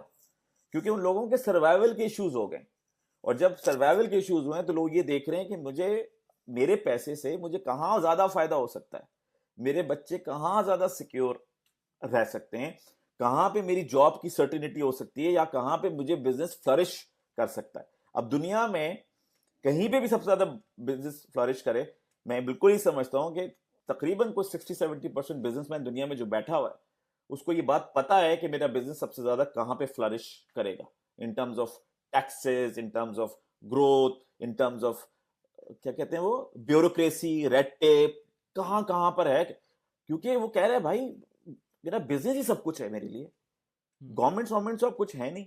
तो इसीलिए यूएई के अंदर या जीसीसी के अंदर जो लोगों को ये अट्रैक्ट कर पा रहे हैं, वो प्रॉब्लम इसलिए अट्रैक्ट कर पा रहे हैं क्योंकि ये फंडामेंटल सॉर्ट आउट कर दिए। इंसान का फंडामेंटल क्या है? Security, safety. और कौन बात कर रहा है? मैं बात कर रहा हूं जिसकी परवरिश कराची में हुई है। तो फंडामेंटल चीज सेफ्टी और सिक्योरिटी है, वो यूएई बता रहा है आपको, या जीसीसी बता रहा है कि ये वन ऑफ द सेफेस्ट वो है। और इसीलिए मैं इसको जीसीसी बोलता हूं, मैं इसको मिडिल ईस्ट नहीं बोलता। जीसीसी का मिडिल ईस्ट की लोकेशन से कोई ताल्लुक नहीं है, कि ऑल्दो कि उस जगह पे जरूर है वो, लेकिन बाकी जगहों पे जो कॉन्फ्लिक्ट्स है उनका कोई ताल्लुक इन सारी 6 स्टेट्स के साथ नहीं। इनका माइंडसेट वो नहीं है, यहाँ डेमोक्रेसीज नहीं है, यहाँ मोनार्कीज खड़ी हुई हैं, एक सोच चल रही है इनकी। और देखें उस एक सोच ने क्या किया है हमारे साथ, और जहां मल्टीपल सोचें चल रही थी जिन जिन जगहों के ऊपर, वहां पे इस वक्त क्या हुआ है। तो ये इस वक्त इनकी स्ट्रेंथ बन गई है। और सेफ्टी सिक्योरिटी वाला एस्पेक्ट, दूसरा जो टैक्स फ्री का सिलसिला है, no capital gain tax, no rental tax. Oman में तो एक जगह के ऊपर नो वैट, अभी दुबई में भी अगर प्रॉपर्टीज आप लेते हैं उस पर कोई वैट नहीं है, रेजिडेंशियल पे वैट नहीं है, रेजिडेंशियल पे नहीं है। और फिर इवन जो उन्होंने कॉर्पोरेट टैक्स भी लगाया है, वो भी $100,000 से ऊपर के ऊपर अगर आप अर्न कर रहे हैं तो फिर उनके ऊपर टैक्स है, कोई 9% तक का टैक्स है। सो वो बड़ा इस तरह का फॉर्मूला बना के आपको दे रहे हैं कि आप कह रहे हैं यार मैं क्यों ना जाऊं। ना जाने का रीजन क्या है? और यहाँ पे जहां मैं बैठा हूं, किसी भी जगह बैठा हूं, यहाँ बहुत सारे रीजन है जाने के। तो आई थिंक वो कहते हैं हैंडशेक चल रहा है। मुझे लगता है कि मुझे लगता है कि वो जो लोग अभी भी थोड़ा क्रिटिसाइज करते हैं स्पेशली जीसीसी कंट्रीज को, और उनका एक रीजन होता है ब्रॉडली स्पीकिंग कि भाई वहाँ पर जो है वो जॉब जाएगी तो आपको फिर फारिग हो जाएंगे, आपको वापस जाना पड़ेगा, या बहुत एक्सपेंसिव होगा, जॉब जाएगी तो ये हो जाएगा, जॉब जाएगी तो फिर आपके पास सोशल सिक्योरिटी नहीं रहेगी। वो लोग वो हैं, प्रॉबेबली आपकी माइंडसेट डिफरेंट है, मेरा माइंडसेट डिफरेंट है। जो लोग अभी भी जॉब को देखते हैं, सिर्फ जो अपनी नौकरी को देखता है बंदा, उसके लिए अभी भी मसला है, क्योंकि वो जैसी जॉब जाएगी वैसी वो वाकई प्रॉब्लम में तो आएगा। लेकिन वो बंदा कहीं भी प्रॉब्लम में आ जाएगा, वो चाहे यूके हो, चाहे वो कनाडा हो, चाहे वो यूएस हो, चाहे कहीं भी हो, अगर उसने अपने फाइनेंसिस को सॉर्ट आउट नहीं किया होगा तो जॉब जाने के ऊपर तो फिर वो प्रॉब्लम में आएगा। लेकिन जो आजकल की मेजर एक प्रोग्रेस है जिसमें इंटरनेट इकोनॉमी है, नॉलेज इकोनॉमी है, अगर आप उस पर काम कर रहे हैं फिर तो sky is the limit and there is no place that you can go and वहां पर कोई प्रॉब्लम हो जाए। आप इंडोनेशिया चले जाएं, मलेशिया चले जाएं, दुबई आ जाएं, कहीं भी आ जाएं, और दुबई आ जाएंगे ठीक है, अगर आपके पास ज़्यादा पैसे हैं तो you can live like a king here. नहीं, बड़ा अच्छा आपका पॉइंट है, और उसमें वो डायरेक्टली कनेक्ट होता है जो आप कर रहे हैं पिछले 4-5 सालों से। वो जो जॉब वाला बंदा है, मैं एंटरप्रेन्योर्स और बिजनेस की बात नहीं कर रहा, लेकिन जो जॉब वाला बंदा है उसको जो फंडामेंटल चीज सीखनी है ना, वो फाइनेंशियल प्लानिंग सीखनी है। क्योंकि अगर आप, मैं एग्जांपल दूं, 40-45 साल के हो गए और अभी भी आप अगर रिलाय कर रहे हैं उस जॉब के ऊपर जो कि कभी आपने अपनी मर्जी से छोड़ी और कभी वो आपकी मर्जी से नहीं छुटी और आपको निकाल दिया गया, राइट? ये सारे सर्कमस्टांसेस 40-45 साल, 20-25 साल से कर रहे हैं, आपने सब चीजें देख ली। आप अभी भी रिलाय इस चीज के ऊपर कर रहे हैं कि यार ये चलता रहेगा किसी तरह से। ये पीछे जो आपके साथ हुआ है, आपने स्विच किए ना, कंपनी से निकल गए, और कुछ जगहों पे कंपनी ने कहा थैंक यू सो मच, हमारे हालात अच्छे नहीं है तो आप प्लीज कर लीजिए। तो ये तो साइनोसॉइडल वेव है जो चलेगी। और 45 इयर्स की एज में अगर फाइनेंशियल प्लानिंग आपने नहीं की हुई थी, अपनी रेवेन्यू स्ट्रीम्स, जो भी स्टॉक्स हो गया, या आप वो काफी रेंटल इनकम हो गई। इनकरेज करते हैं वो जो रियल स्टेट है, स्टेक वाली जो वहां पर है, तो इस तरह की अगर आपने नहीं की हुई तो ये तो बहुत ही रिस्की प्रोपोजिशन है। और ये मल्टीपल, अब इसमें भी चलें थोड़ा सा एंटरप्रेन्योरशिप थोड़ा सा और मेहनत का और इन सब चीजों का हो जाता है थोड़ा सा, लेकिन ये तो बेसिक स्टफ है सारा का सारा। आप रिलाय कर रहे हैं ऐसी चीज पे जो आपको आती नहीं है, फाइनेंशियल प्लानिंग, यानी जिसपे आपका किचन चल रहा है, आपको यही नहीं पता कि 2+2 क्या होता है। अरे अगर 2+2 नहीं सीखा आपने तो आपका किचन कैसे चलेगा 3 महीने के बाद या 4 महीने के बाद। जब से हम यहाँ मूव हुए ना यूके, एक तो जो सबसे जबरदस्त चीज यहाँ हुई है हमें, वो ये कि पूरी फैमिली को एकदम से, एक तो ये हमारे घर में टीवी नहीं है, और ये पाकिस्तान में एक दफा हमारा टीवी टूट गया तो हमने कभी टीवी लिया ही नहीं, तो टीवी तो बहुत अरसे से नहीं है। हमारे पास इतना क्वालिटी टाइम है कि मेरी पूरी कोशिश होती है कि वो उसको अच्छी तरह से यूज किया जाए। कैश फ्लो पूरी फैमिली के साथ डिस्कस होता है पिछले 5 सालों से, राइट। कैश फ्लो खुला होता है, ये इस महीने ये, इस महीने ये, इस महीने ऐसा, इसका ये आ रहा है, इसका ये आ रहा है, आपके खर्चे कितने, ये हम कम कर दें, मुझे तो नया फोन चाहिए था, इसका क्या होगा, सब। ये नहीं करे पापा, ये तो मैं अपने, अच्छा मेरी बेटी भी यंग एंटरप्रेन्योर है, तो वो सिनेमन रोल बनाती है। वो सिनेबॉन है ना, काफी बड़ी चेन है, पाकिस्तान में भी थी, तो वो बड़े शौक से जाती थी, खाती थी वहां पे। जब यहाँ पहुंचे तो उन्होंने जब शक्लें देखी उस सिनेमन रोल की, तो कहने ये तो मैं नहीं खा सकती। तो मैंने कहा जब नहीं खा सकती तो खुद बनाओ। तो उन्होंने बनाने शुरू किए, तो वो खुद बेचती हैं बना बना के। तो कहने लगी पापा ये पैसे मत मुझे, ये तो पैसे मैं खुद कर लूंगी। अब ये कोई रॉकेट साइंस नहीं है, ये कोई रॉकेट साइंस नहीं फाइनेंशियल। तो यहाँ पे आपका पॉइंट बड़ा, वो जो आप कर रहे हो ना 5 साल से और लोग आपको इतना फॉलो करते हैं, वो बिल्कुल सही फॉलो करते हैं, क्योंकि हमें कुछ नहीं सीखना। एंटरप्रेन्योरशिप और नौकरी सेकेंडरी चीजें, हमें सीखनी है फाइनेंशियल प्लानिंग, जिसपे रोज हम खड़े हुए हैं कि आज पैसे होंगे तो मैं नौकरी पे जाऊंगा, आज पैसे होंगे तो मैं घर खरीदूंगा, आज पैसे होंगे तो बेगम को मैं हार दिलाऊंगा, आज पैसे होंगे। अब ये पैसे होंगे की नॉलेज मेरे पास नहीं है, ये बस कोई दे देता है मुझे क्योंकि मैं कुछ टाइम लगा देता हूं उसके साथ। तो वैल्यू क्रिएशन जो है ना ये वाली, ये फिर अब नेक्स्ट स्टेज के ऊपर खड़ी हुई है क्योंकि फंडामेंटल चीज ये है कि हमें फाइनेंशियल प्लानिंग नहीं आती, बिल्कुल भी नहीं आती, और हमने बस अज्यूम किया हुआ है कि वो एक नौकरी है, अच्छे पैसे देती है, कल भी देगी। और आपको पता है, आप खुद इस फील्ड के अंदर है, देखिए एआई आ गई है, और इससे इतने बड़े धमाके से ज्यादा बड़ा धमाका वो कर नहीं सकती। सून आएगी, लेटर आएगी, कुछ महीने बाद आएगी, कब आएगी, कुछ आएगी, आ गई है, और जो कर सकती है उसने झलकियां दिखा दी हैं आपको, झलकियां हैं, जो भी कुछ है। जिस तेजी से वो रोल कर रही है, जितना उसके ऊपर पैसा लग रहा है, ये वही लोग हैं जिन्होंने दुनिया को बदल दिया गूगल के थ्रू, ये वही लोग हैं जिन्होंने दुनिया को बदल दिया टेल्सा के थ्रू, ये वही लोग हैं जिन्होंने दुनिया को बदल दिया एप्पल के थ्रू। तो ये वही लोग हैं जो अब कह रहे हैं कि जी हम दिमाग जैसी चीजें बना लेंगे और ये आपके छोटे दिमाग हो जाएंगे बिल्कुल। तो अब आप ये देखिए कि आपको उस नए दौर में कैसे रहना है। इसकी एग्जांपल देता हूँ ना मैं आपको। ये मैं अभी एक चार्ट देख रहा था, अगर हुआ तो मैं लगा भी दूंगा इसको। S&P 500 की जो टॉप की कंपनीज हैं,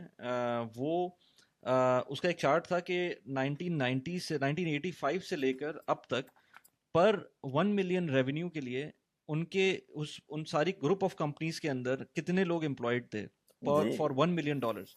तो 1985 में ये वैल्यू आती थी तकरीबन 8-9 के दरमियान, कि 8-9 लोग होते थे एक कंपनी में, तो जाके $1 मिलियन का रेवेन्यू के इक्विवेलेंट वो बनते थे।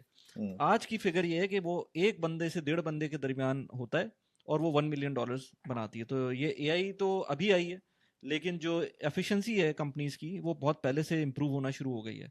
और जैसे जैसे टाइम गुजरेगा वैसे वैसे अगर आपने एआई नहीं सीखी या आपने उसमें इन्वॉल्व नहीं हुए, तो एआई तो शायद आपको रिप्लेस ना करे, लेकिन जो बंदा एआई समझता है वो आपको रिप्लेस जरूर कर देगा। तो यार, इसमें कोई शक नहीं है। हाँ इसमें एक और बड़ा इंटरेस्टिंग पॉइंट है। वो पॉइंट ये कि देखें, वो जो टेक्नोलॉजी है वो आपकी समहाउ एक डिस्टॉर्टेड फॉर्म है रिफ्लेक्शन की, क्योंकि जो काम आप करवाना चाहते हैं उसका एक सर्टेन एस्पेक्ट उसने उठाया है और बहुत ही जबरदस्त करती है। तो वो इंटेलिजेंस और आपकी इंटेलिजेंस में जमीन आसमान का फर्क है। वो एक छोटी सी बहुत ही माइनर सी चीज है जो एक काम जबरदस्त कर सकती है, जो आप जबरदस्त कर ही नहीं सकते क्योंकि आपके पास वो रिसोर्सेज ही नहीं है उस काम को इतना जबरदस्त करने की। तो बहुत सारी चीजें जो हमारी एज ए ह्यूमैनिटी यहाँ हम पहुंचे उसमें हम अभी तक डिस्कवर नहीं कर पाए, इसलिए कि वो हमारा इतना इस हद तक जाने का जो प्रोसेसिंग पावर है वो हमारे पास एग्जिस्ट ही नहीं करती। अब वो एआई आ गई है तो बहुत सारी चीजों के इलाज जो हैं वो उन चीजों से निकल आएंगे, क्योंकि वो इतना फोकस करेगी और वो थ्योरीज लगाएगी और एल्गोज लगाएगी और प्रोबेबिलिटीज लगाएगी और पता नहीं क्या करेगी कि वो ऑप्शन निकाल के आपको ला के दे देगी कि इस चीज को ट्राई कर ले। अब ये जो है ये तो एआई तो कर लेगी, आप नहीं कर सकते।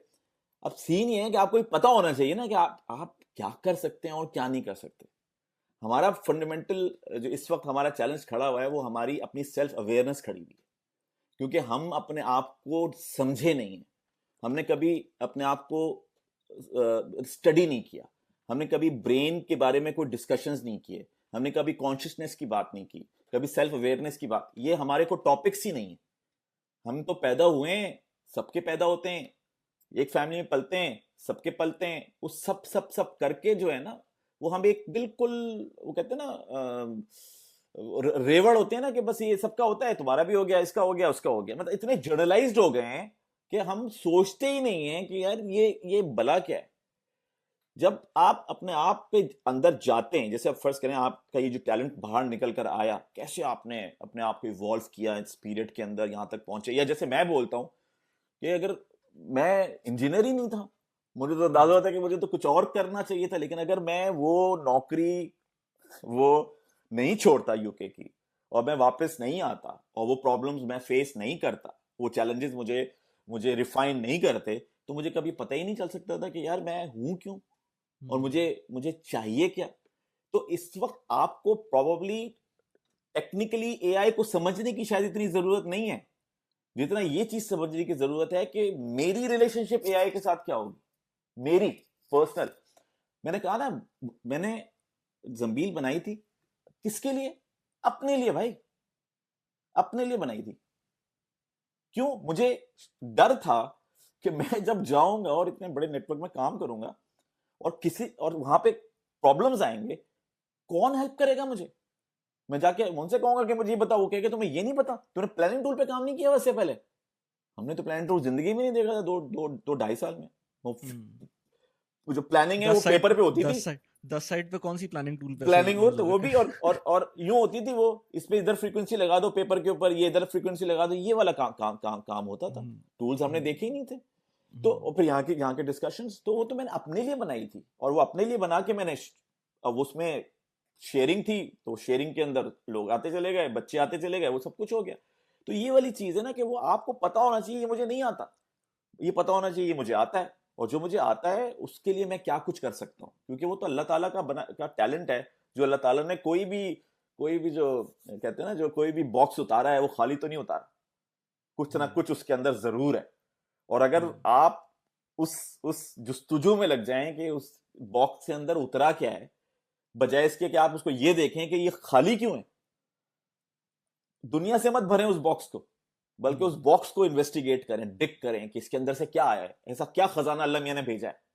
जब वो खजाना आप निकालेंगे और उस खजाने को कनेक्ट करेंगे एआई के साथ, तो एआई तो आपके लिए कमाल हो जाएगी।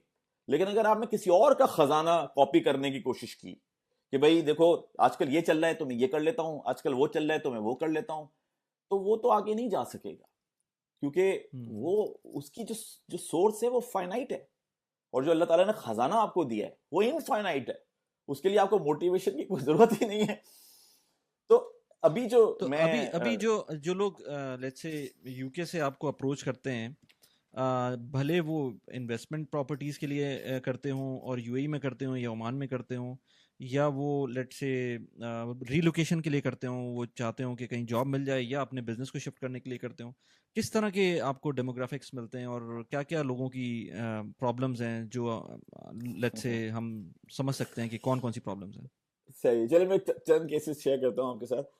एक फैमिली ऑस्ट्रेलिया में, और उनके पासपोर्ट्स वगैरह हो गए हैं, यंग बच्चे हैं उनके, 6-7 साल की एज ग्रुप के होंगे, तो वो मूव होना चाहते हैं वहाँ से, ऑस्ट्रेलिया से, क्योंकि वो उनको लगता है कि ये जो वेस्टर्न कल्चर है वो काफ़ी इम्पैक्ट करेगा उनके बच्चों को, और एक जो सिलसिला वहाँ एलजीबीटी का सिलसिला चल रहा है, तो वो उसकी वजह से काफ़ी अनकंफर्टेबल हो रहे हैं। तो जब उनसे ऑप्शंस की बात हो रही थी तो उन्होंने ये कहा कि मोहसिन भाई दुबई नहीं जाना, अगर अगर दुबई जाना है तो मैं फिर सिडनी क्यों छोड़ूं, तो मुझे तो थोड़ा सा आप ऐसा कंट्री बताइए उस रीजन के अंदर जो थोड़ा सा कंजर्वेटिव कंट्री हो और थोड़ा सा स्लो कंट्री हो एज कम्पेयर टू दुबई। तो फिर मैंने उनको ओमान बताया था, तो उन्होंने ओमान बहुत पसंद आया, पूरा स्टडी किया उन्होंने, सारा ड्यू डिलिजेंस वगैरह किया, और फिर उन्होंने, तो एक तो इस तरह के लोग मूव कर रहे हैं, दूसरे इस तरह के लोग मूव कर रहे हैं जो कि सऊदी अरेबिया के अंदर हैं या कुवैत के अंदर हैं, और वो रिटायर होने वाले हैं 1-2 सालों के अंदर, और जब वो रिटायर होने वाले हैं तो पहले वो सोच रहे थे कि वो वापस जाएंगे पाकिस्तान, जो कि सबका सिलसिला होता है कि इवेंचुअली रिटायर होने के बाद कहाँ जाना है। लेकिन जब से वो पाकिस्तान के हालात उन्होंने देखे हैं तो उन्होंने ये आइडिया जो है वो गिव अप कर दिया है, और अब वो ऑप्शन एक्सप्लोर कर रहे हैं यूएई का और फिर उसमें ओमान का भी। तो अभी कुछ इन्वेस्टमेंट जो है वो कुवैत से और सऊदी अरेबिया से हुई हैं ओमान के अंदर, क्योंकि वो रिटायरमेंट का सिलसिला है।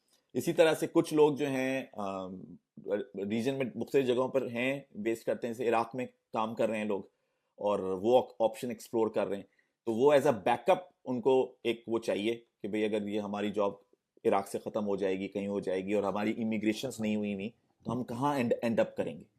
तो वो लोग फिर यहाँ पे रेजिडेंसीज ले रहे हैं प्रॉपर्टीज के थ्रू कि भाई कम से कम हमारे पास एक घर तो होगा ना जहाँ पे हम आराम से जाके रह सकते हैं, उसके बाद देखेंगे क्या क्या सिचुएशन बनती है।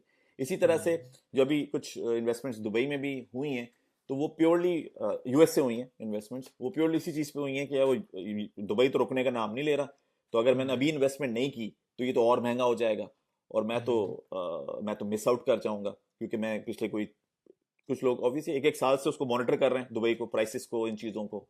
तो कुछ लोग प्योर इन्वेस्टर्स हैं जो कि कह रहे हैं कि बोट मिस ना हो जाए, तो उन्होंने फिर दुबई साउथ सेलेक्ट किया है कि भाई मैं वहाँ पे इन्वेस्ट कर देता हूँ उस पे।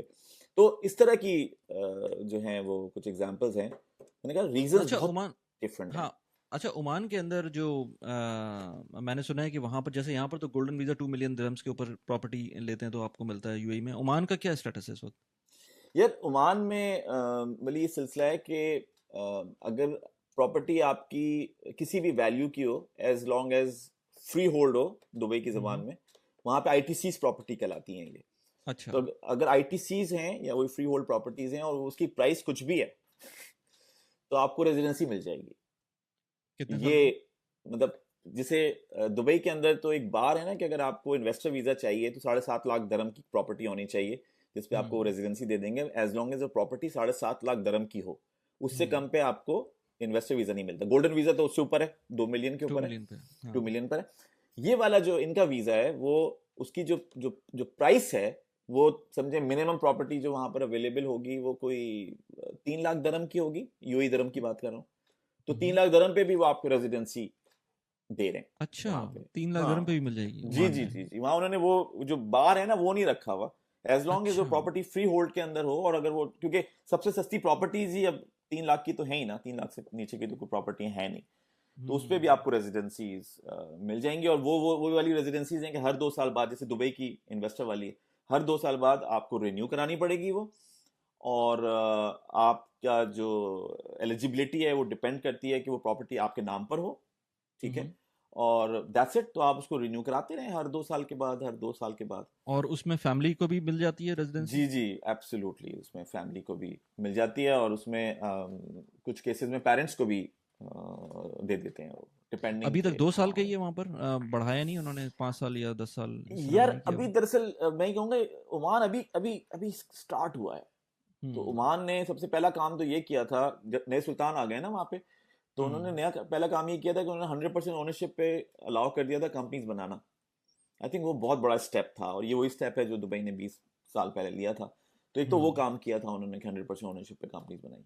और दूसरा उन्होंने ये काम किया था कि आप कोई, हमारी कोई मिनिमम वो नहीं है, थ्रेशोल्ड नहीं है। By the way threshold 2.5 lakh Omani rial का था, 2.5 मिलियन दरहम्स का ओ। था ओ। उससे पहले। अच्छा। तो आप अच्छा। अच्छा। सोचिए कि कहाँ से उठ के कहाँ पहुंचे, यानी अच्छा। 15% पर आ गए। हम्म। तो इतना हम्म। सिग्निफिकेंट चेंज इन्होंने और ये कब हुआ किया था, है। ये जो यह भी चेंज बस आया है? अभी हुआ है, कोई 2021 में हुआ है ये। अच्छा। रिसेंट रिसेंट और रिसेंट इसका चीज है। ये जो फ्री होल्ड एरियाज हैं, ये मस्कत के अराउंड भी हैं या ये दूर होते हैं वहां से? यार मस्कत में है, मेजरली तो मस्कत के अंदर ही है। अच्छा। और अब और नए आ रहे हैं, यानी हम्म। गवर्नमेंट खुद ही, यानी सुल्तान हितम नाम है हमारे नए सुल्तान का, तो इन्होंने अपने नाम से ओमान की हिस्ट्री का कोई $10 बिलियन का प्रोजेक्ट लॉन्च कर दिया है। तो इतने अच्छा। सीरियस ये खुद हैं कि अपने नाम से, सुल्तान के नाम हम्म। से वो प्रोजेक्ट लॉन्च हुआ है। और अब हम्म। इस साइड के ऊपर सऊदीज आ गए हैं वहाँ पे। डार्क ग्लोबल का नाम सुना होगा आपने, तो हम्म। उनका प्रोजेक्ट वहाँ लॉन्च हुआ है। फिर ईगल हिल्स वाले वहाँ बैठे हुए हैं, मस्कत बे के नाम से। फिर हम्म। मुरिया ऑरस्कॉम वाले, हम्म। वो उनका प्रोजेक्ट है वहाँ पे। सस्टेनेबल सिटी वाले वहाँ पर मौजूद हैं। फिर तो अब वो आहिस्ता आहिस्ता जो है वो रियल एस्टेट अब किक ऑफ हो रही है। बल्कि अभी खास 2 महीने पुरानी रिपोर्ट है कि वो जी जो रेडी टू बिल्ड है वो 17% गिरी है, हम्म। करेक्ट हुई है ना सत्रह market, percent ready correct to हुई है, बिल्ड। अच्छा। और बारह अच्छा। परसेंट ऑफ प्लान चढ़ी है। तो अच्छा। वो वाला टाइम ना वो फ्लिप हो रहा है, क्योंकि वो ऑब्वियसली रेडी टू मूव तो ओवर प्राइस थी। तो हम्म। अब वो जब ऑफ प्लान की तरफ लोग जा रहे हैं तो रेडी टू मूव तो नीचे नीचे डब्ल्यू। जाएगी। तो वो हाँ, तो उस इसमें स्टेज के अंदर है, इसमें बहुत ये भी अर्ली अच्छी स्टेज चीज़ में है है। ना कि ओमान में अगर आप ले लेते हैं इस तरह की और इतने सस्ते में मिल जाती है आपको, 3 लाख 4 लाख दिरहम के अंदर अगर आप इन्वेस्ट करके आपको रेजिडेंसी मिल जाती है। एंड प्रॉब्ली जब वो कोई मुल्क इस तरह की काम करता है तो वो आगे का भी देखता है, क्योंकि वो कॉन्फिडेंस शेक ना हो नेक्स्ट टाइम इन्वेस्टर्स का, तो ये नहीं करेगा नेक्स्ट टाइम कि वो उस थ्रेशोल्ड को बढ़ा देगा। वो कुछ ना कुछ उसको रखेगा कि वो प्रीवियस इन्वेस्टर जो है ना सेफ गार्ड रहे हैं। तो उसके बाद आप ये सोचें ना कि वंस आपने 3 लाख 4 लाख दिरहम की इन्वेस्टमेंट कर दी, आपको ओमान का बैंक अकाउंट खुल जाएगा, प्रॉब्ली खुल जाएगा, आई जी जी बिलीव, जी राइट? जी जी, वो सब खुल हाँ। जाएगा, सब खुल हाँ, जाएगा, वंस हर आपका चीज हो बैंक अकाउंट जाएगी। खुल जाता है लाइसेंस तो लाइसेंस मिल जाएगा, वो सब हो जाएगा। एक हाँ। दफा आपको वहाँ काम लग गया तो वो सब चीजें जो वहाँ की हैं वो सब हाँ, तो मिल फिर जाएंगी ये सारी चीजें अगर हो गई तो आप एक तरह से जीसीसी के एक्सेस मिल रहा है ना आपको। पूरा। आपको एक दफा बैंक अकाउंट मिलता है तो वो फिर जो दुबई में बैंक अकाउंट के लिए लोग परेशान रहते हैं, अब कुछ भी करने के लिए तैयार रहते हैं, बाय द वे यहाँ पर बहुत सारे लोग होते हैं, तो उनको ओमान का bank account I believe it's almost the same अगर बैंक अकाउंट वहाँ खुल जाता है और यार आपको जीसीसी रेजिडेंस हो जाते हैं, ओमान रेजिडेंस हो जाते हैं, तो मुझे नहीं पता कितना ईजी होगा, लेकिन प्रॉब्ली यहाँ का भी बैंक अकाउंट खुल सकता होगा। जी जी, बैंक अकाउंट तो बहुत ऑब्वियसली, वो इस वक्त तो सारी वो मोबाइल ऐप्स और टेक्नोलॉजी में तो सारे बैंकिंग सिस्टम तो एक दूसरे से कनेक्टेड है ना दुनिया में। तो हम्म। ओमान का सिस्टम इतना ही अच्छा है जितना दुबई का सिस्टम है बैंकिंग का। और ये कि क्योंकि ओमान अभी रेडार में नहीं है ना, हम्म। बड़े जो रेडार्स होते हैं फाइनेंशियल इंस्टीट्यूशंस हम्म। वालों के, हम्म। तो वो हम्म। इतना ज्यादा स्ट्रिंजेंट भी नहीं है हम्म। उन सारी चीजों के अंदर। सो हम्म। तो वो अर्ली बर्ड के जो एडवांटेजेस हैं आपको, अगर अभी एंटर हम्म। होते हैं कुछ लोग, तो वो आप अर्ली हम्म। बर्ड के एडवांटेजेस आपको आप अवेल करेंगे। और हम्म। क्योंकि रियल एस्टेट पे बहुत काम हो रहा है और इतनी रियल एस्टेट जो है वो डेवलप हो रही है, तो वो किसके लिए हो रही है? जाहिर सी बात है उन लोगों के लिए हो रही है जो आके रहेंगे, और रियल एस्टेट के साथ रेजिडेंसी कनेक्ट की हुई है, क्योंकि उनको पता है कि हम्म। भाई जो लोग आएगा वो अब रहने के लिए आएगा। तो वो अपने हम्म। हिसाब से उसको अट्रैक्ट भी कर रहे हैं। तो ओमान ने अपने आप को बड़ा यूनिकली पोजीशन किया है, क्योंकि कुछ लोग जैसे अभी हमारे कनाडा के कुछ लोग हैं जो कि इन्वेस्ट कर रहे हैं, वो इसलिए इन्वेस्ट कर रहे हैं कि वो उनको फास्ट लाइफ नहीं चाहिए। वो उन्होंने इसलिए दुबई में इन्वेस्ट नहीं किया क्योंकि उनको फास्ट लाइफ नहीं चाहिए थी। उन्होंने कहा कि नहीं यार, दुबई मुझे समझ ही नहीं आता, क्योंकि वो मैं हूं नहीं इस तरह का, मुझे थोड़ी सी स्लो लाइफ चाहिए। और मतलब although he was young, he is young, but उन्होंने कहा कि हमें ये चाहिए। तो अब वो कह रहे हैं यार मुझे तो ये समझ आ रहा है। तो ओमान की ऑडियंस बहुत डिफरेंट है। और मैं लोगों को एग्जांपल देता हूँ यार, कराची इस्लामाबाद, तो कराची दुबई, इस्लामाबाद ओमान। अब जैसे हम जब जाते थे इस्लामाबाद तो हम कहते थे भाई कैसे हिल ही नहीं रहे, चल ही नहीं रहे, स्लो हो गए, ये वो। और आई एम श्योर जब इस्लामाबाद वाले कराची आते थे तो उनकी भी बुरी हालत होती थी। भाई क्या हाल है, क्या हो रहा है, ये क्या हो रहा है, कौन आ रहा है, कौन जा रहा है। तो आई थिंक वो वाला डिफरेंस है। तो वो टेम्परामेंट ही डिफरेंट है दोनों जगहों का। और ओमान का क्योंकि ज्यादातर फोकस है वो नेचुरल ब्यूटी, फिर उनके पास इतने सारे बीचेस, 3200 किलोमीटर की कोस्ट लाइन है उनके पास, फिर डेजर्ट है, तो वो आउटडोर और ये और बहुत नाइव लोग हैं। लोग मैं 2 बहुत दफा अच्छे हैं। ओमान जा चुका हूँ, और मैं कोई नई चीज ही ढूंढता हूँ, मतलब मिलती है मुझको वहां पर। वो बिमा सिंखोल था, बहुत ही एक अल्टीमेट किस्म की जगह है वो। उसमें अगर कोई वाटर स्पोर्ट्स किसी को पसंद है, सलाला अभी तक मैं नहीं गया, लेकिन it's a natural beauty heaven. जो यहाँ पर गोरे होते हैं, बाय द वे, जो यूएई के गोरे होते हैं, वो जाते हैं ओमान, और वो ऐसी ऐसी जगहें ढूंढ के लाते हैं। अगर आप इनके ब्लॉग्स पढ़ेंगे जो ये लोग इंटरनेट पे डालते हैं, तो ऐसी ऐसी जगहें होती हैं जो यहाँ के लोकल्स मुझे कहते हैं, इमराती, वो कहते हैं हमें भी नहीं पता कि ओमान में ये जगह है, लेकिन अगर आप गोरों से पूछेंगे तो उनको पता होगा, क्योंकि वो फिर एक्सप्लोर कर रहे होते हैं उसको। तो Oman is really winter amazing season place. में जबरदस्त भाई हिच हाइकर्स होते हैं। हम कभी कभी जब अगर गए तो हमने तो लोगों को लिफ्ट दी है। अच्छा। यूके से कपल्स होते हैं, यूके से आए हुए हैं, हिच हाइकिंग हो रही है, एक गाड़ी में बैठे, दूसरे के वहां उतर गए, वहां से उतरे किसी और में, मतलब ऐसे आए हुए हैं लोग कि भाई उन्होंने कहा कि यार इतने ही पैसे थे, इसी में मैनेज करना है। तो वो पैसे नहीं रोक सकते कि मैं रेंट कार नहीं ले सकता, कोई बात नहीं, लिफ्ट ले लेंगे, कोई और दे देगा, इस तरह के लोग। सो बड़ा इंटरेस्टिंग जगह है वो। और अच्छी बात ये है कि वो जगह जो है वो लोग बनाते हैं। अब फिर वहाँ सेफ भी है ना, लोग वैसे ही सेफ है जैसे जैसे even other countries like GCC के और जो दूसरे मुल्क हैं। बिल्कुल जो हिच बिल्कुल हाइकिंग है वो नॉर्मल बंदा पाकिस्तान में करने का सोचे तो वो फिर देख ले कि क्या करना है। हाँ, जब तो जब भी मैं सही। जाता था ओमान टीम के साथ तो कहते थे यार मौसम में आप ओमान जाके बदल जाते हैं। मैंने कहा मैं नहीं बदलता, माहौल बदल जाता है। मैं जैसे ही जहाज में बैठता हूँ मेरे सारे बटन्स ऑफ होने शुरू हो जाते हैं, और जब मैं वहाँ एयरपोर्ट पे उतरता हूँ तो मैं इतना रिलैक्स फील करता हूँ, और फिर मुझे हर चीज लगती है कि अच्छा ये हो जाएगा, वो हो जाएगा, ये हो जाएगा। पाकिस्तान में आता हूँ तो हर सारे बटन ऑन हो जाते हैं, क्या करना है, कौन देख रहा है, क्या कर रहा है, मोबाइल फोन किधर है, इवन इसका यूके क्या में होगा, उसका क्या इवन होगा। यूके में आप ऐसे लैपटॉप बैग नहीं छोड़ सकते पब्लिक जी आई जी के अंदर, जी गाड़ी जी के अंदर। बिल्कुल बिल्कुल, London is not a safe place anymore. वो तो आप आए लंदन तो आपको आइडिया हो जाएगा हाँ, कि मुझे आइडिया है। काशिफ ज़िया को जानते हैं आप? हाँ हाँ, जानता हूँ। काशिफ आ रहे हैं तो संडे नेक्स्ट फ्राइडे को हम प्रॉब्ली संडे को उनके साथ डे स्पेंड करेंगे लंदन में। अच्छा तो अच्छा अच्छा। वो फिर इज इन होगा ऑस्ट्रेलिया लंदन। राइट? जी जी ऑस्ट्रेलिया में, लेकिन वो सही है। फैमिली हॉलीडेज के लिए आए हुए हैं, तो उन्होंने नेक्स्ट फ्राइडे का दिन निकाला है। अच्छा तो वो फिर अच्छा अच्छा। कैचअप सही होगा, सही 20 साल के बाद मिलूंगा मैं उनसे। Right right. 20 आई मीन जो लोग देख रहे हैं, हम तो अपनी बातें शुरू कर दी 20 में लेकिन बहुत सारी हमारे बातें एक जो है। पुराने कोलीग थे, बहुत अच्छे इंसान थे, हैं बल्कि, तो वो ऑस्ट्रेलिया चले गए थे। मेरी भी मुलाकात मेरे ख्याल से उनसे लास्ट जो हुई थी वो 2008 9 या 11 12 में हुई होगी मेरे ख्याल से लास्ट, उसके बाद शायद नहीं हुई थी। तो मैंने ऐसा ठंडा आदमी नहीं देखा। Yes yes. बहुत ही नाइस, वेरी हम्बल, और बहुत ही कुछ भी प्रॉब्लम ले आओ मुस्कुराता हुआ जवाब मिलेगा हर बात का। तो बहुत जबरदस्त जबरदस्त शख्सियत है वो। तो एनीवे जी जी। तो अभी आप सो you're into real estate full time, I would say? यार दरअसल ये पीछे मेरे डीएनए में आया है। मेरे फादर के साथ भी यही मसला था कि जब कोई चीज पकड़ लेते हैं ना, तो उसका जो है ना, जब तक खत्म नहीं होता उसका, लेकिन पता नहीं क्या रीजन होता आपने है। जॉब फिर स्टार्ट नहीं की, मतलब आपने फिर ये completely off the 9 to 5 thing? हाँ यस। हाँ कंप्लीटली। तो 2007 जब छोड़ी थी मैंने, उसके बाद तो बस फिर वो कटी पतंग थे, कभी कभी इस छत पे चले जाते थे, कभी उस छत पे चले जाते थे। No, this is for people to take inspiration from as well कि आप जो है 9 to 5 छोड़ सकते हैं अगर आप चाहें. मतलब बहुत सारे होते हैं जिनको अच्छी लगती है 9 to 5, no harm doing that. अगर आपको वो समझ में आता है वो भी ठीक है, लेकिन अगर कोई चाहता है कि उसको चेंज करना है, और एंड आई एम श्योर अगर आपका फैमिली बैकग्राउंड स्ट्रांग नहीं भी होता तब भी आप किसी ना किसी तरह से उसको कहीं ना कहीं से पहुंच जाते जिस जगह पर आप हैं. यार देखिए, एक तो है ना, वो अगर आप ढूंढ लेंगे कि आपके अंदर है क्या, है ना, वो खुद ही ड्राइव करेगा आपको. और जब वो ड्राइव करेगा तो वो कुछ नहीं देखेगा अपने आगे, क्योंकि वो आपको अपना पर्पस मिल गया है, अपना मिशन मिल गया है. आप कहते हैं यार ये है, अच्छा या तो ये है, या दूसरा ये कि आपको कोई प्रॉब्लम मिल गई है. यानी आज के दौर में कहते हैं ना एंटरप्रेन्योर कौन होता है, मैंने कहा भाई एंटरप्रेन्योर वो शख्स होता है जिसको प्रॉब्लम से मोहब्बत होती है.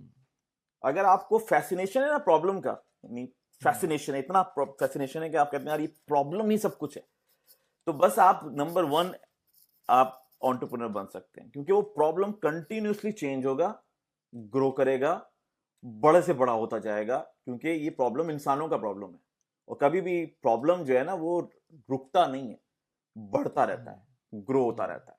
और अगर आपने कोई प्रॉब्लम में से आइडेंटिफाई कर लिया, कोई भी प्रॉब्लम, और उसका पीछा अगर आपने लेना शुरू कर दिया, तो आप एंटरप्रेन्योर खुद बन जाएंगे. ये जो सिलसिला है ना कि मैं 9 to 5 में काम नहीं कर सकता या मैं इसमें काम नहीं कर सकता, ये बहुत सेकेंडरी चीजें हैं. क्योंकि अगर आप ये सोच रहे हैं कि मुझे ये करना है और मुझे ये चाहिए, तो इसका कस्टमर के प्रॉब्लम से कोई ताल्लुक नहीं है. और पैसे जो कस्टमर आपको देता है वो अपने प्रॉब्लम सॉल्व करने के देता है. वो इसलिए नहीं देता कि आप अपना पैशन एक्सरसाइज कर रहे हैं, वो इसलिए नहीं देता कि इससे आपका घर चलेगा. उसका कस्टमर को उससे कोई ताल्लुक नहीं होता, कोई ताल्लुक. कस्टमर ये देखता है कि मेरे लिए वैल्यू प्रोपोजिशन क्या है. अब इसके पीछे कुछ भी खड़ा हो, कोई ऐसा बच्चा खड़ा हो जिसका 2 रुपए ना हो, और कोई बहुत बड़े जाइंट खड़ा हो, कस्टमर डजंट केयर, उसको तो वैल्यू चाहिए. सो अगर वो वैल्यू आप समझ गए कि उसको क्या वैल्यू चाहिए, तो बस फिर आप भूल जाइए कि पैसे की तो बारिश होगी आपके पीछे, क्योंकि आपने वैल्यू पकड़ ली. लेकिन अगर आप ये सोच रहे हैं कि मैं एंटर होऊंगा क्योंकि मैं ये करना चाहता हूं, और ये भाई वो दुनिया को नहीं चाहिए जो आप करना चाहते हैं. हाँ सही बात है, बिल्कुल. तो फैसिनेशन अगर आपने प्रॉब्लम का क्रिएट कर लिया, किसी भी प्रॉब्लम का, जैसे अभी डायबिटीज वाला सिलसिला मैंने स्टार्ट किया हुआ है, मेरा प्रॉब्लम है भाई. I would come to that. Actually, I would come to that. But उससे पहले दोबारा हम रियल एस्टेट को जरा पूरा कवर कर लें. So आप ये कह रहे हैं कि आपने प्रॉब्लम आइडेंटिफाई किया फॉर रियल एस्टेट. पहले आप प्रॉब्ली पाकिस्तान के अंदर आपने किया था, मतलब अच्छा पाकिस्तान में भी किया था. चलें अभी हम किया था और कर रहे थे. हम बैरियर टाउन में हमारा ऑफिस है, वो हम कर रहे थे. वो तो हम स्लो एंड स्टडी थोड़ा बहुत ये, और ढूंढ रहे थे कि हम पाकिस्तान में कर सकें. तो हमने बहुत कोशिश की वहां एडजस्ट होने की, कि किसी तरह से पाकिस्तान की रियल एस्टेट इंडस्ट्री में हम एडजस्ट हो जाएं. लेकिन वो प्रोबेबली प्रॉब्लम हमारा था. लेकिन अभी आप जो भी लोग लेट्स से वेस्ट में हैं, वो अगर मूव करना चाहते हैं या लेना चाहते हैं प्रॉपर्टीज फॉर इन्वेस्टमेंट पर्पस, तो आप उनको फैसिलिटेट कर रहे हैं. बिल्कुल, मैं उनको ये कह रहा हूँ कि इस रीजन को देखिए, यहाँ पे हर जगह के ऑप्शंस को देखिए, फिर अपनी अपॉर्चुनिटी को देखिए कि आप क्यों लेना चाहते हैं, आपकी जरूरत क्या है उसको देखिए, और फिर हम मैच मेकिंग करते हैं. पहले था एक डिश, 1 डिश, और वो थी दुबई. अब आपके पास आ गया बुफे. अब इस बुफे के लिए आपको ऑब्वियसली थोड़ा सा टाइम लगाना पड़ेगा, समझने का थोड़ी सी एफर्ट लगानी पड़ेगी, विजिट भी करना पड़ेगा. कुछ लोग, तभी लास्ट टाइम मैं गया हुआ था तो मेरे साथ तो इन्वेस्टर्स गए हुए थे ना, तो वो कह रहे थे यार चलते हैं. मैंने कहा चलें, बिल्कुल चलें, घूम फिर कर आते हैं. तो वो थोड़े काम करने पड़ेंगे. तो वो चीज मैं फिर उनको फैसिलिटेट करता हूँ. राइट. तो इसके अंदर जो ओमान वर्सेस दुबई और सऊदी भी आप देख रहे हैं, सऊदी में कुछ खुला है या नहीं खुला अभी तक? यार सऊदी में जो जनवरी में खुला था, वो खुला था 4 मिलियन सऊदी रियाल की residency, which is around $1.1 million. वो उन्होंने खोली थी. सऊदी मार्केट इस वक्त काफी अर्ली स्टेज के अंदर है, और अभी बहुत सारी चीजों को वो एड्रेस करने की कोशिश, डिजिटलाइजेशन कर रही है, रियल एस्टेट की लॉज चेंज कर रही है. तो अभी सऊदी मार्केट देखें और सोचें कि कब फिर आपने इन्वेस्टमेंट करनी है. खासकर मेरा जो एक बैरोमीटर है, वो बैरोमीटर ये है कि जो लोग सऊदी अरेबिया में 10 साल से, 15 साल से, 20 साल से रह रहे हैं, जो लोग रह रहे हैं, जिस दिन वो फोन करके बोलें कि मैंने खरीद ली है, तुम आ जाओ, मैंने खरीद लिया है, तुम आ जाओ, तो वो दिन आप अपने पास पैसे तैयार रखेंगे जी, वो बड़ी अच्छी मार्केट है, हमें एंटर होना चाहिए। तो सऊदी अरेबिया को मैंने काफी स्टडी किया, बट इस वक्त वो मार्केट इस वक्त is very early to invest as a क्या कहा जाएगा, नॉन रेजिडेंट। तो ये है, कतर की मार्केट भी बड़ी इंटरेस्टिंग है, बहरीन की भी है, वो सारी इंटरेस्टिंग मार्केट है। लेकिन अभी जो मुझे इस वक्त कंपटीशन नजर आ रहा है दो उसके अंदर, यानी कंपटीशन तो नहीं कहूंगा मैं, मतलब दो जो हॉट मार्केट्स हैं इस वक्त, वो एक ओमान है और एक यूएई है। मैं इसलिए सिर्फ दुबई का नाम नहीं लिया क्योंकि I think Sharjah is getting very hot, फिर रास खैमा का सिलसिला चल रहा है, फिर अबू धाबी में बड़ी डेवलपमेंट है। तो आई थिंक यूएई और ओमान पे बहुत फोकस है, बट साथ में इनको भी देख रहे हैं कि यहाँ क्या क्या चेंजेस चल रहे हैं। अच्छा, एक लास्ट क्वेश्चन रियल एस्टेट से रिलेटेड। मैं भी रियल एस्टेट की वीडियोस बनाता हूँ और अक्सर लोग कह रहे होते हैं कि भाई वो एक बबल बन गया, दोबारा से इतनी प्रॉपर्टीज हाई हो गई हैं, प्राइसेस उतनी हो गई हैं हाई। तो अब किस तरह समझाते हैं आप लोगों को कि भाई क्या है सिचुएशन, यार जिसको लेना है वो क्या करे? देखें, आपका भी डोमेन वही है, मेरा डोमेन भी वही है, डेटा डेटा डेटा, ठीक है, और फिर और ह्यूमन अंडरस्टैंडिंग, यानी इंसान है कैसे, उनकी सोच क्या है। मेरा बड़ा फैसिनेशन है दिमाग के साथ।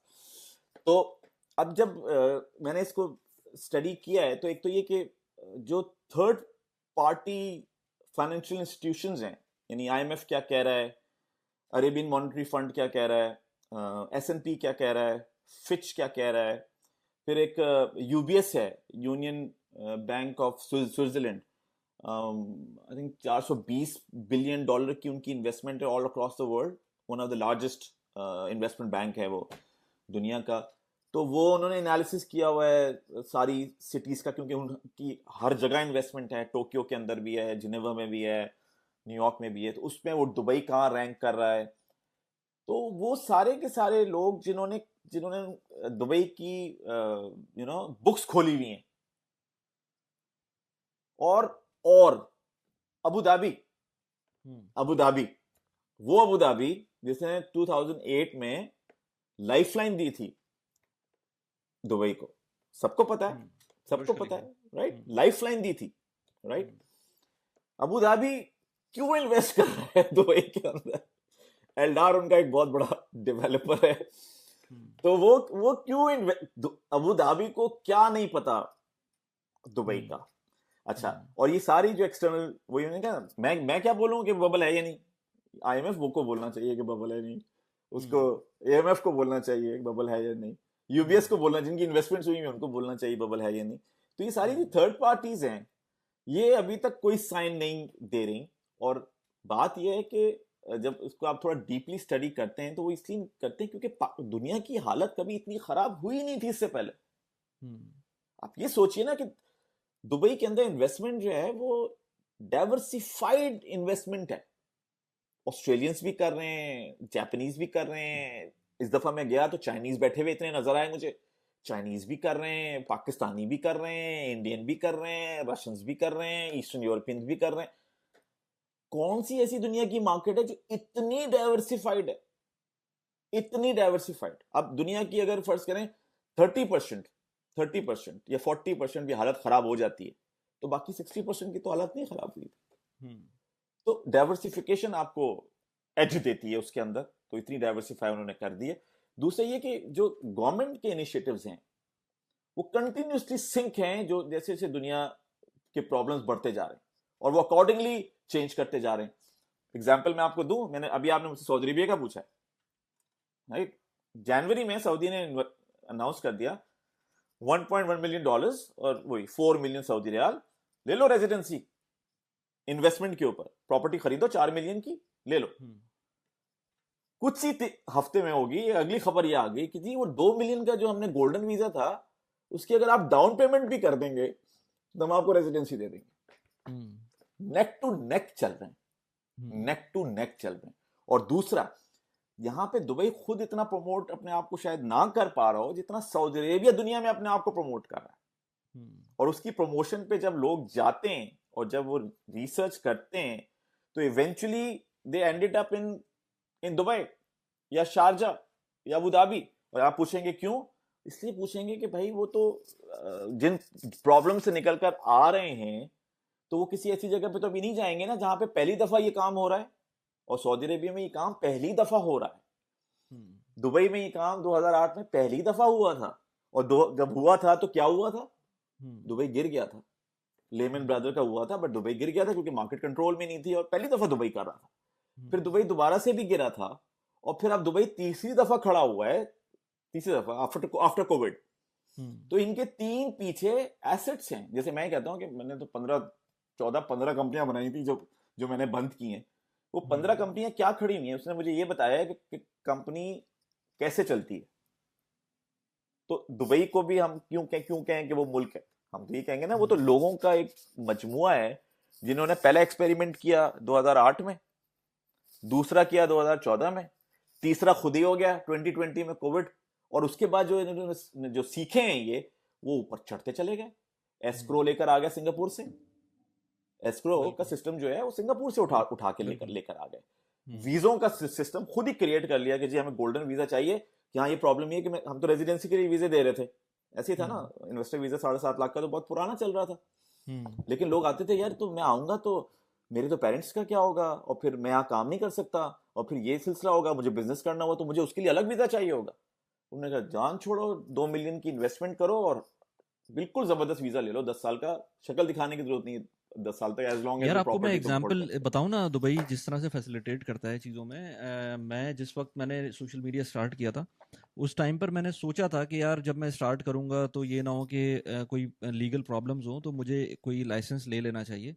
जब मैं लाइसेंस लेने पहुंचा तो मुझे पता चला कि भाई वो 25,000 दिरहम का लाइसेंस है साल का। तो मैंने कहा यार अभी तो पैसे बन भी नहीं रहे, और थोड़े बहुत पैसे जो बन रहे हैं वो इस लेवल के नहीं है कि मैं ये अभी इतना सीरियस कमिटमेंट करूं साल की 25,000 दिरहम की। मैंने छोड़ दिया उसको। 1 साल गुजरा, 1.5 साल गुजरा, थोड़ा सा बेहतरी आना शुरू हुई, तो फिर मैंने दोबारा चेक किया, दोबारा वही रेट थे। लेकिन अभी पिछले साल जब मैं सीरियस हो गया, मैंने कहा नहीं यार अब मैं ले ही लेता हूँ। जब मैंने लेने गया तो वो पता है आपको 1,500 दिरहम का मिला मुझको। क्योंकि वो स्पेसिफिक वीज़ा है जो कि ऑनलाइन एंटरप्रेन्योर्स के लिए है या सोशल मीडिया कंटेंट क्रिएटर्स के लिए है, जिनके पास अपना वीज़ा ऑलरेडी मौजूद है, लेकिन उनको जस्ट कि इसको लीगलाइज करना है, अपने टिक बॉक्स करना है। और वो बहुत इंपॉर्टेंट है, क्योंकि अब मेरे ख्याल से दुबई को ये समझ में आ गया है कि लाइसेंसेस से पैसे नहीं बनते। जो लाइसेंस से जो बंदा काम कर रहा होगा, वो उससे जो वैल्यू क्रिएट होगी, उससे जो इकोनॉमी में चीज़ें चेंज होंगी, उससे पैसे बनेंगे। वो सबके लिए बनेंगे, वो सिर्फ मुल्क के लिए नहीं बनेंगे, वो बंदे के लिए भी बनेंगे, मुल्क के लिए भी बनेंगे, जो जनरल पब्लिक है, शायद जॉब्स क्रिएट हो। तो वो सारी चीज़ें जो है ना, एक साइकिल शुरू होगा। तो ये बहुत अच्छी चीज़ है कि उन्होंने एक चीज़ को, और बहुत अच्छी मुझे ये लगती है कि जो चीज़ प्रॉब्लम नज़र आती है उसका सोल्यूशन भी आना शुरू हो जाता है सामने। जो प्रॉब्लम थी कि जो ना इतना एक्सपेंसिव जो वीज़ा जो लाइसेंस की कॉस्ट थी, जो कि नॉर्मल छोटा एक कंटेंट क्रिएटर या लेट्स से छोटा जो ई कॉमर्स वाला बंदा है वो शायद अफोर्ड ना कर सके, उन्होंने इस चीज़ को रियलाइज़ किया और उसको कन्वर्ट कर दिया एक अपॉर्चुनिटी के अंदर। इस तरह की कोई भी चीज़ आपको इस पूरे रीजन में नहीं मिलेगी। यार वो जो इंटरनेट का नहीं है फ्रीमियम मॉडल, फ्रीमियम मॉडल, हाँ हाँ ये हाँ। फ्रीमियम मॉडल है। और दुबई को किस चीज ने बनाया? एमिरेट्स एयरलाइन ने बनाया, है ना। लाओगे तो पैसे खुद ही खर्च कर लेंगे, लाओ तो सही, लेकर तो आओ। तो दुनिया की नंबर 1 एयरलाइन वो बन गई, इस वजह से आज दुबई दुबई है। तो जो सबसे बड़ा ट्रिगर था वो वाला। बिल्कुल। अच्छा मोहसिन भाई, अब अगर हम बात करें उसकी, मेरे लिए खुद भी वो बड़ा इंटरेस्टिंग था। आपने एक सेशन भी किया था, मैं उसमें ज्वाइन नहीं कर पाया था। टू रिवर्स द डायबिटीज़, ये एक बहुत मतलब अभी हम लोग लाइव भी कर रहे थे, हाफ भी था, और भी 6 लोग थे टोटल, हम लोग बात कर रहे थे। और उसमें फॉर सम रीज़न हेल्थ पे बात शुरू हो गई थी, तो हमने काफ़ी बात की कि शुगर के ऊपर, आर्टिफिशियल इंग्रेडिएंट्स के ऊपर, ये सारी चीज़ें हमने बात की उस लाइव के अंदर। तकरीबन 2 घंटे का लाइव चला था वो। ओ अभी भी, जबरदस्त, बड़ा हाँ मजा 2 आया घंटे होगा। का लाइव था वो। बहुत मज़ा आया था उसमें। उसमें बहुत सारी बातें की थी। उसमें हमने ये हेल्थ पे बात की थी, उसमें हमने कंटेंट क्रिएशन पे बात की थी, उसमें ऑफ कोर्स वो जो फाइनेंशियल एक्यूमेन होता है कैसे क्रिएट करते हैं उस पर बात की थी। मल्टीपल चीज़ें थी। फिर वो लाइव चल रहा था तो चैट्स भी हो रही थी, तो उसके अंदर लोगों के क्वेश्चंस भी आ रहे थे, तो बहुत मज़ा आया था उसमें। तो उसमें भी एक ये हेल्थ का टॉपिक आया था। तो मुझे ज़रा ये बताएं, ये रिवर्स डायबिटीज़ क्या होती है और कैसे करते हैं उसको?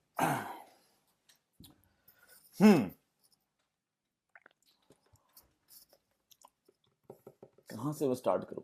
मैं ये सोच तो रहा हूँ आपको कैसे ये डायग्नोज हुआ था, कब हुआ था? यार। मैं एक वीजा करवा रहा था ओमान का, तो उसकी हम्म। रिक्वायरमेंट ये थी कि आप अपना मेडिकल भी कराएं। ये 2000 अच्छा। आई थिंक 15 की बात है।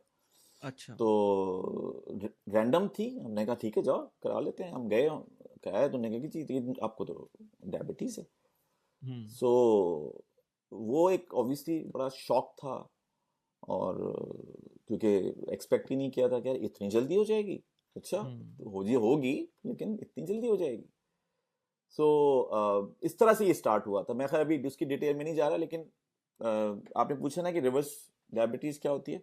हम्म। यार ये जो हमारी लाइफ है ना, ये विक्टिम है हमारी इग्नोरेंस का। हम्म। इग्नोरेंस किस चीज की? हर चीज की इग्नोरेंस। हम्म। हमारी स्कूलिंग की इग्नोरेंस, यानी कुछ चीजें हमें पीछे से मिल गई हैं, यानी हम पैदा हुए, पैदा में जब हुए, एक घर में पैदा हुए, एक स्कूल गए, है ना, ये सब चीजें हमें मिल गई, पीछे हम्म। से आ रही थी। हमने इनको क्वेश्चन नहीं किया पीछे से किसी भी तरीके से, और उन चीजों को हमने एक्सेप्ट कर लिया, और ये सोच लिया कि ये तो रिजॉल्व हो गया। स्कूलिंग रिजॉल्व हो गई, नौकरी रिजॉल्व हो गई, हर चीज रिजॉल्व हो गई। तो यही चीज हुई हमारे साथ। मेरे फादर को डायबिटीज मेरे पैदा होने से पहले डायग्नोज हो चुकी थी, ओके। यानी अर्ली 30s के अंदर उनको डायग्नोज हो गई थी। तो मैं एक ऐसे घर में पला हूँ जहाँ पे मतलब पूरी जिंदगी हमने डायबिटीज देखी है पीछे, और हम इस अजम्पशन में थे, हम सब, कि हमें पता है कि डायबिटीज क्या होती है। लेकिन जब मुझे हुई और हम्म। मैं इस शॉक में गया कि ये मुझे कैसे हो गई, क्योंकि ऑब्वियसली जब किसी फैमिली में डायबिटीज हो तो हम वैसे कॉन्शियस होते हैं, नहीं कम खाओ, शुगर ना खाओ, ये कम होता है। ये नहीं था कि नहीं खाते थे, खाते थे, सब चीजें थी, लेकिन ऑब्वियसली ओवर द बोर्ड नहीं जाते थे। हम्म। तो वो जब हुई तो वो इतना शॉक में मैं गया कि फिर मैंने कहा कि यार ये तो, इसको तो मुझे समझना तो पड़ेगा ना, ये हुआ है क्या चीज़। तो जब मैंने उसको स्टडी किया, जब रिसर्च मैंने किया थैंक्स टू इंटरनेट की, तो मुझे फिर ये पता चला कि हम में से यहाँ किसी को नहीं पता कि ये क्या चीज़ है। हम इवन ये बता भी नहीं सकते कि डायबिटीज मर्ज क्या है। लोगों को नहीं पता कि डायबिटीज मर्ज क्या है। यानी 10 लोग बैठे हुए हो, 2 बता देंगे, 8 लोगों को नहीं पता होगा। और उनकी अम्मा को होगी, किसी को होगी, सबको होगी, नहीं पता होगा कि ये है क्या। मैं आसान जबान की बात कर रहा हूँ, मेरे को डॉक्टर की बात नहीं कर रहा कि ये है क्या। तो वो जो इग्नोरेंस है ना, वो सबसे बड़ा मर्ज है हमारा, ना सिर्फ डायबिटीज का बल्कि हर चीज का। तो इसीलिए जब मैं गया, मैंने इसको स्टडी किया, और स्टडी करने के बाद कोई 2-3 महीने में मैंने रिवर्स कर दी। तो मैं जब जिस डॉक्टर के पास गया था ना, फर्स्ट टाइम जब डायग्नोज हुआ है, तो और बड़ी इंटरेस्टिंग ये है कि मेरे सुबह की मेरी फ्लाइट थी दुबई की, अबू धाबी में मेरी एक मीटिंग थी, और उसके बाद मुझे ओमान जाना था कोई 1 हफ्ते के लिए। उस रात को आया और उन्होंने कहा कि यार अभी डॉक्टर को दिखा दो। ये वो डॉक्टर थे जो बड़े अच्छे जबरदस्त डॉक्टर थे, मैं नाम नहीं लूंगा, मेरे फादर को देखते थे, तो क्योंकि डायबिटीज थी। उन्होंने मेरी बेगम को निकाला बाहर, और उन्होंने मुझे 15 मिनट में मौत का रास्ता दिखा दिया। लिटरली मौत दिखाई उन्होंने मुझे हर वो चीज बता दी कि देखो 3 साल में ये होगा, 7 साल में ये होगा, 12 साल में ये होगा, 14 साल में ये होगा, ये ऐसा होगा, ये होगा। तो दिमाग ही उड़ गया मेरा। तो जब मैं निकला हूं वहां से, मेरा दिमाग साए साए साए कर रहा। खैर मेरी फ्लाइट थी, मैं चला गया। मुझे समझ नहीं आ रहा उसके बाद कि मैं क्या खाऊं और मैं क्या ना खाऊं। यानी आपको बात पता चली कि जो आप खा रहे हैं वो ठीक नहीं खा रहे। अब पता ही नहीं था मुझे कि मैं ये बंद खाऊं, ये ब्रेकफास्ट दिया है इसने, इसमें मैं अंडा खाऊं नहीं खाऊं जहाज में। और फिर उसके बाद अबू धाबी मीटिंग हुई। इतना मुझ पर प्रेशर था, मैंने ओमान की फ्लाइट कैंसिल की, मैं घर आ गया, और मैं 1 हफ्ता घर रहा, ऑफिस ही नहीं गया। और मैंने कहा यार मुझे उसको पढ़ना पड़ेगा। और जब मैंने उसको पढ़ा पढ़ा पढ़ा, तो उसमें लिखा हुआ था कि भाई ये तो रिवर्सिबल है, ये तो खाने की डिजीज है। सही खाएंगे नहीं होगी, गलत खाएंगे हो जाएगी। ये डिजीज है, ये सिंपल चीज है बस। तो जब ये रेवोल्यूशन हुआ, तो बस फिर हम जरा खाने में और घुस गए कि खाना है क्या चीज। और फिर बताया था ना KYF, नो योर फूड। हमने फिर वो मल्टीग्रेन आटा बनाया था, क्योंकि आपकी सबसे बड़ी मुसीबत आपकी रोटी है। और आप जिस मतलब इतनी फाइन इंजीनियरिंग हुई है, इतनी फाइन बायोलॉजी की एग्जाम्पल है आप, इतनी फाइन केमिस्ट्री की एग्जाम्पल है आप, है ना, क्या क्या प्रिसिशन है आपका, आपकी बॉडी का। वो दो चीजों पे कैसे ऑपरेट हो सकता है? मजे के लिए खाएंगे और पेट भर जाना चाहिए। आपने ओवर सिंप्लीफाई कर दिया इस चीज को। जब आपने ओवर सिंप्लीफाई किया तो उस ओवर सिंप्लीफिकेशन के पीछे पूरी पता नहीं कितने ट्रिलियन डॉलर की इंडस्ट्री इस इग्नोरेंस पे खड़ी हुई है, जिसके नाम है पिज्जा हट, जिनका नाम है स्टारबक्स, जिनके नाम है कोक, पेप्सी, सुपर बिस्किट और वो मीठी छालिया और जो कुछ खड़ा हुआ है शुगर के पीछे। तो क्लास 1 ड्रग है वो, बस वो आपको बताया नहीं है किसी ने, और आप खुले आम खा रहे हैं और कोई प्रॉब्लम ही नहीं है। यूके की मैं आपको एक एग्जांपल दूं, जेमी ओलिवियर यहाँ का एक बहुत मशहूर शेफ है और सेलिब्रिटी शेफ है वो, और काफी अच्छे थे, हम उसको देखते भी रहे थे। तो वो गया उसके अगेंस्ट, शुगर के अगेंस्ट। तो उससे किसी ने पूछा कि अब यूके गवर्नमेंट कंसिडर कर रही है ये जितनी फिजी ड्रिंक्स हैं उस पर टैक्स शुगर के ऊपर ना। तो कहने लगे कि यार ये क्या आयरनी है कि मैं जिस मुल्क में रहता हूं वहां पे वेट जो है, वेट वो लोगों को सूख कर सकता है कि अगर उन्होंने अपने अपने कुत्ते या बिल्ली को खाना सही नहीं दिया। लेकिन हमारे बच्चे दिन में 4-4 किटकैट अगर खा लें तो कोई पूछने वाला नहीं। 4-4 किटकैट, सिर्फ 4-4 किटकैट की बात हो रही है। 16 किटकैट अगर आपका बच्चा खा ले दिन में, कोई पूछने की बात नहीं। लेकिन अंदर वो क्या स्कैटर्ड बॉम्बिंग कर रही होगी किटकैट उस बच्चे के। तो वो जो पैंक्रियाज आपको अल्लाह ने 90 साल के लिए दिया होगा, 90-100 साल के लिए, उस बेचारे का कबाड़ा आप बचपन से लगा देते हैं। और मैं आपको क्या एग्जांपल दूं, मैंने ब्रेस्ट फीड मदर्स को, है ना, बच्चों को कोक की बोतलें और कोक के कैन पिलाते हुए देखा है। आप सोच सकते हैं कि वो अंदर जाके क्या हाल करती होगी उस बच्चे का। तो ये हाल है कि इग्नोरेंस जो है ना वो बेसिकली इसका मसला है। जैसी इग्नोरेंस को आप हटाएंगे, और सिर्फ इस डिजीज से नहीं हटाएंगे, मैं समझता हूं हर डिजीज के पीछे इग्नोरेंस खड़ी हुई। आपने आउटसोर्स कर दिया, आपने आउटसोर्स कर दी अपनी सबसे कीमती चीज, अपनी जान, अपनी बॉडी। और वो जो जिनको आउटसोर्स की है उनका एक ही काम है, बताना नहीं है और कमाना बहुत है, बस। तो वो उन्होंने पूरा काम किया। तो गवर्नमेंट कोई इंटरेस्टेड नहीं है। यहाँ एनएचएस पे चीखते हैं, एनएचएस की बुरी हालत तो ये भी है, बहुत चीख रहे हैं एनएचएस ये एनएचएस वो नहीं है, सोचिए वो। मैंने कहा जाके फैक्ट्रियां बंद करो पहले, स्टारबक्स बंद कर दो सारे, कोस्टा बंद कर दो सारे, टेस्को से निकाल दो सारा, शक्कर निकाल दो, नमक निकाल दो, मैदा निकाल दो, तेल निकाल दो, वेजिटेबल ऑयल निकाल दो, ये 3-4 चीजें निकाल दो, सब खाली हो जाएगा। सुपरमार्केट में कुछ बचेगा ही नहीं। ये 2 चीजों पे तो सुपरमार्केट चलती है, शक्कर और प्रिजर्वेटिव्स। कि वो वापस, यानी कोई भी पैकेज फूड उठाइए, शुगर का नया नाम मिलेगा आपको। आप लेकर आ जाए कोई 25-30 आइटम्स पैक्ड, ठीक है, और उसमें आप सारों को वो करें, गूगल सर्च करें, आप उन 25-30 आइटम में से 8 या 12 आइटम ऐसे निकालेंगे, कहेंगे अच्छा ये शक्कर थी, इसमें शक्कर लिखी हुई है। तो ये है हमारा जो है ना अलमिया। और इसका एक फंडामेंटल रीजन मैं आपको बता देता हूं। खाना हमारी इंस्टिंक्ट है, हम खाए बगैर जिंदा नहीं रह सकते, है ना। सेक्स भी हमारी इंस्टिंक्ट है ना। सेक्स के ऊपर कितनी एजुकेशन सिस्टम्स बनाए हुए हैं, यू नो, कल्चर क्रिएट किया हुआ है, रिलीजन के अंदर चीजें सब मौजूद है ना। और अगर ना हो तो क्या हाल हो माशरे का, कितना एजुकेट किया है ना आपने उस पर, और कितना आप उसको कुछ अगर गलत होता है तो कितना आप उसको बोलते हैं कि देखो ये गलत हो गया, वो नहीं होता, कितना आपने उसको एक टैबू बनाया हुआ है ना। खाना भी इंस्टिंक्ट है आपकी, कोई एजुकेशन ही नहीं है आपके पास इसकी। और जब आप बैठते हैं तो आप सोचते हैं कि बस आखिरी दफा मिला है मुझे, इसके बाद नहीं मिलेगा। सबके टाइम बदल गया, ऐसी बहतात है आपके पास खाने की कि आप जो है वो सोच नहीं सकते। ये कोई 2000 साल पुराना इंसान थोड़ी है कि अगली दफा खाना नहीं मिलेगा उसको। लेकिन हम जो है ना वो अब हम खा के मरेंगे, पहले वाले भूखे मरा करते थे, हम खा के मरेंगे। तो इसके पीछे जो खड़ी हुई है ना चीज जो मैंने चेंज किया, वो ऑब्वियसली उस इग्नोरेंस जब मेरी कम हो गई, ऑब्वियसली मैं ये नहीं कह रहा खत्म हो गई, हो भी नहीं सकती, लेकिन जैसे जैसे इसको स्टडी किया वैसे वैसे ये आइडिया होता चला गया कि बॉडी को क्या असल में चाहिए, और जब बॉडी को आप वो देंगे ना पली, आपकी सोच है कि आपकी बॉडी कैसे रिस्पॉन्ड बैक करेगी। मैं सुबह 9 बजे से पहले उठ नहीं सकता था पली, मैं उठ ही नहीं सकता था। अब मैं 6 साढ़े 6 बजे तक के बाद सो नहीं सकता, मेरी 6 घंटे की नींद हो गई है, मैं सुपर एक्टिव रहता हूं, बीमारियां मेरी मिनिमल हो गई, मिनिमल।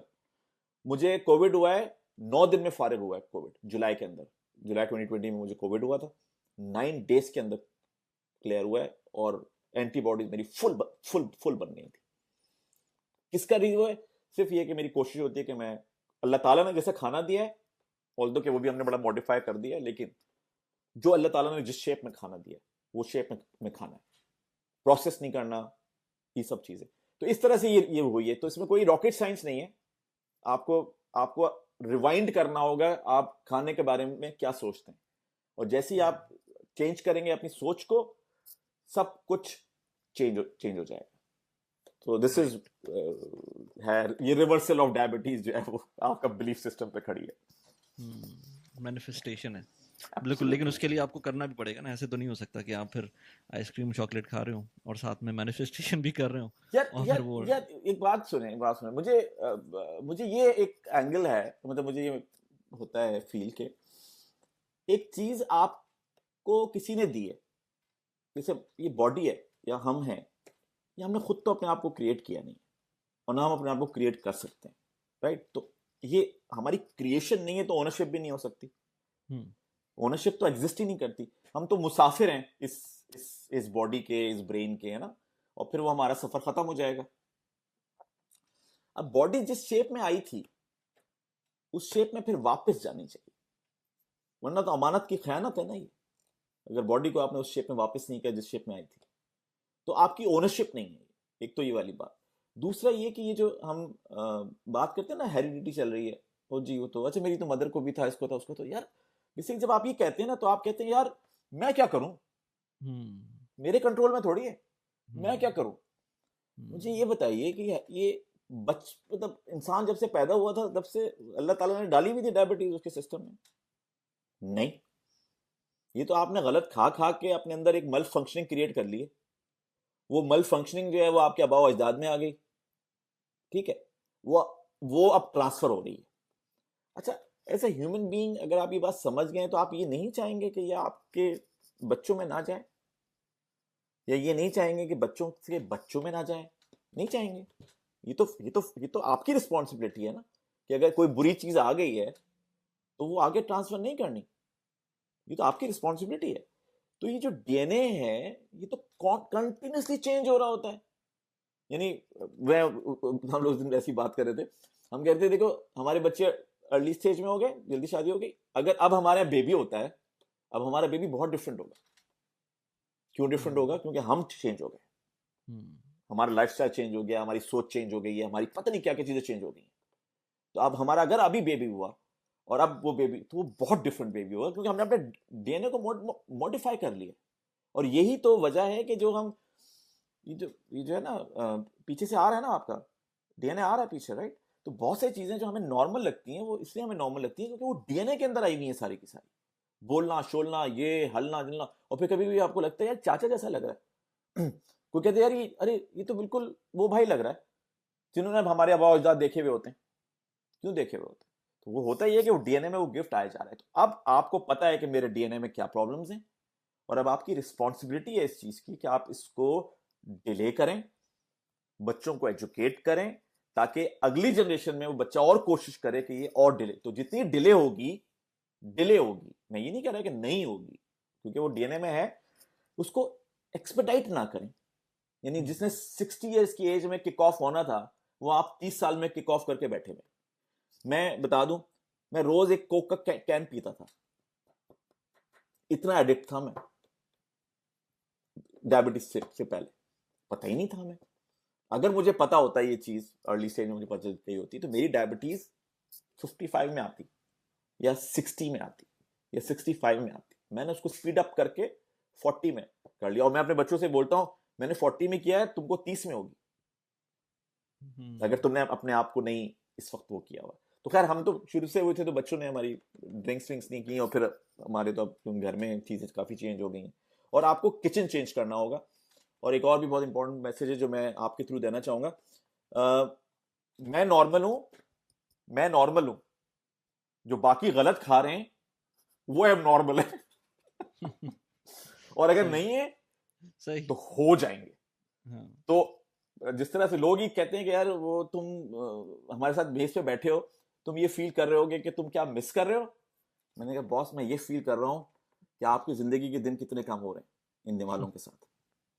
तो आपको फ्लिप करना है, जब आप फ्लिप करोगे तो ये सब चीजें आपके लिए आसान हो जाएंगी। अदरवाइज अगर आप ये सोच रहे हो कि मैंने कोई वेट कम करना है या मुझे मैं तो आज वो हूं, क्या कहते हैं, आज तो मैं डाइट के ऊपर हूं, भाई वही तो डाइट है जो खानी चाहिए, जिसको तुमने स्पेशल बनाया हुआ है, वो स्पेशल नहीं है। ये जो लोग खा रहे हैं ना, ये ठीक नहीं खा रहे। तो एनीवे, तो ये है जबरदस्त फिलॉसफी। जबरदस्त। I fully endorse you. और होपफुली मैं भी, क्योंकि ट्राई कर रहा हूँ कि कोई हेल्दी रिजीम जो है ना होना चाहिए और वो परमानेंटली होना चाहिए। तो I am trying my best on that. बाकी ये कि आपका जो है वो सारे सोशल जो है ना मैं डाल दूंगा डिस्क्रिप्शन के अंदर, ताकि अगर somebody has to reach out to you they can easily do that. Thank you so much, मुझे बहुत मजा आया। आई थिंक जो भी टॉपिक्स आपने रेज किए थे वो काफी मेरे लिए इंटरेस्टिंग है। एआई मेरे लिए बड़ा इंटरेस्टिंग है। फिर ऑब्वियसली लोगों को जो कंसर्न है कि वो जॉब पे जाना चाहिए या इन्वेस्टमेंट करनी चाहिए या एंटरप्रेन्योरशिप की तरफ जाना चाहिए, फिर रियल एस्टेट वगैरह, तो मुझे तो बहुत मजा आया। Thank you so much for giving me this opportunity. नहीं सर, बिल्कुल, it was my pleasure and I hope कि we keep on collaborating. Absolutely, बिल्कुल वो ज़मीली है ना, मैसेज है, शेयरिंग है, पता नहीं कहां से कहां पहुंचेगी और किसको क्या फायदा होगा। इंडीड मुझे मिलते हैं ज़मील के कुछ लोग जो कहते हैं यार यही हुआ था, मुझे तो पता ही नहीं क्या क्या हुआ था। सही तो वो हमारा काम है कि जो पता है वो दे दो, जितना दे दो, वो तो कहते हैं ना, भरा हुआ दर्ख्त तो हमेशा झुका हुआ होना चाहिए। सही, तो वो सिलसिला है। चलें, जबरदस्त। थैंक यू मजहर भाई, बहुत शुक्रिया। चलें, all the best, take care, अल्लाह हाफिज़। ओके, अल्लाह हाफिज़।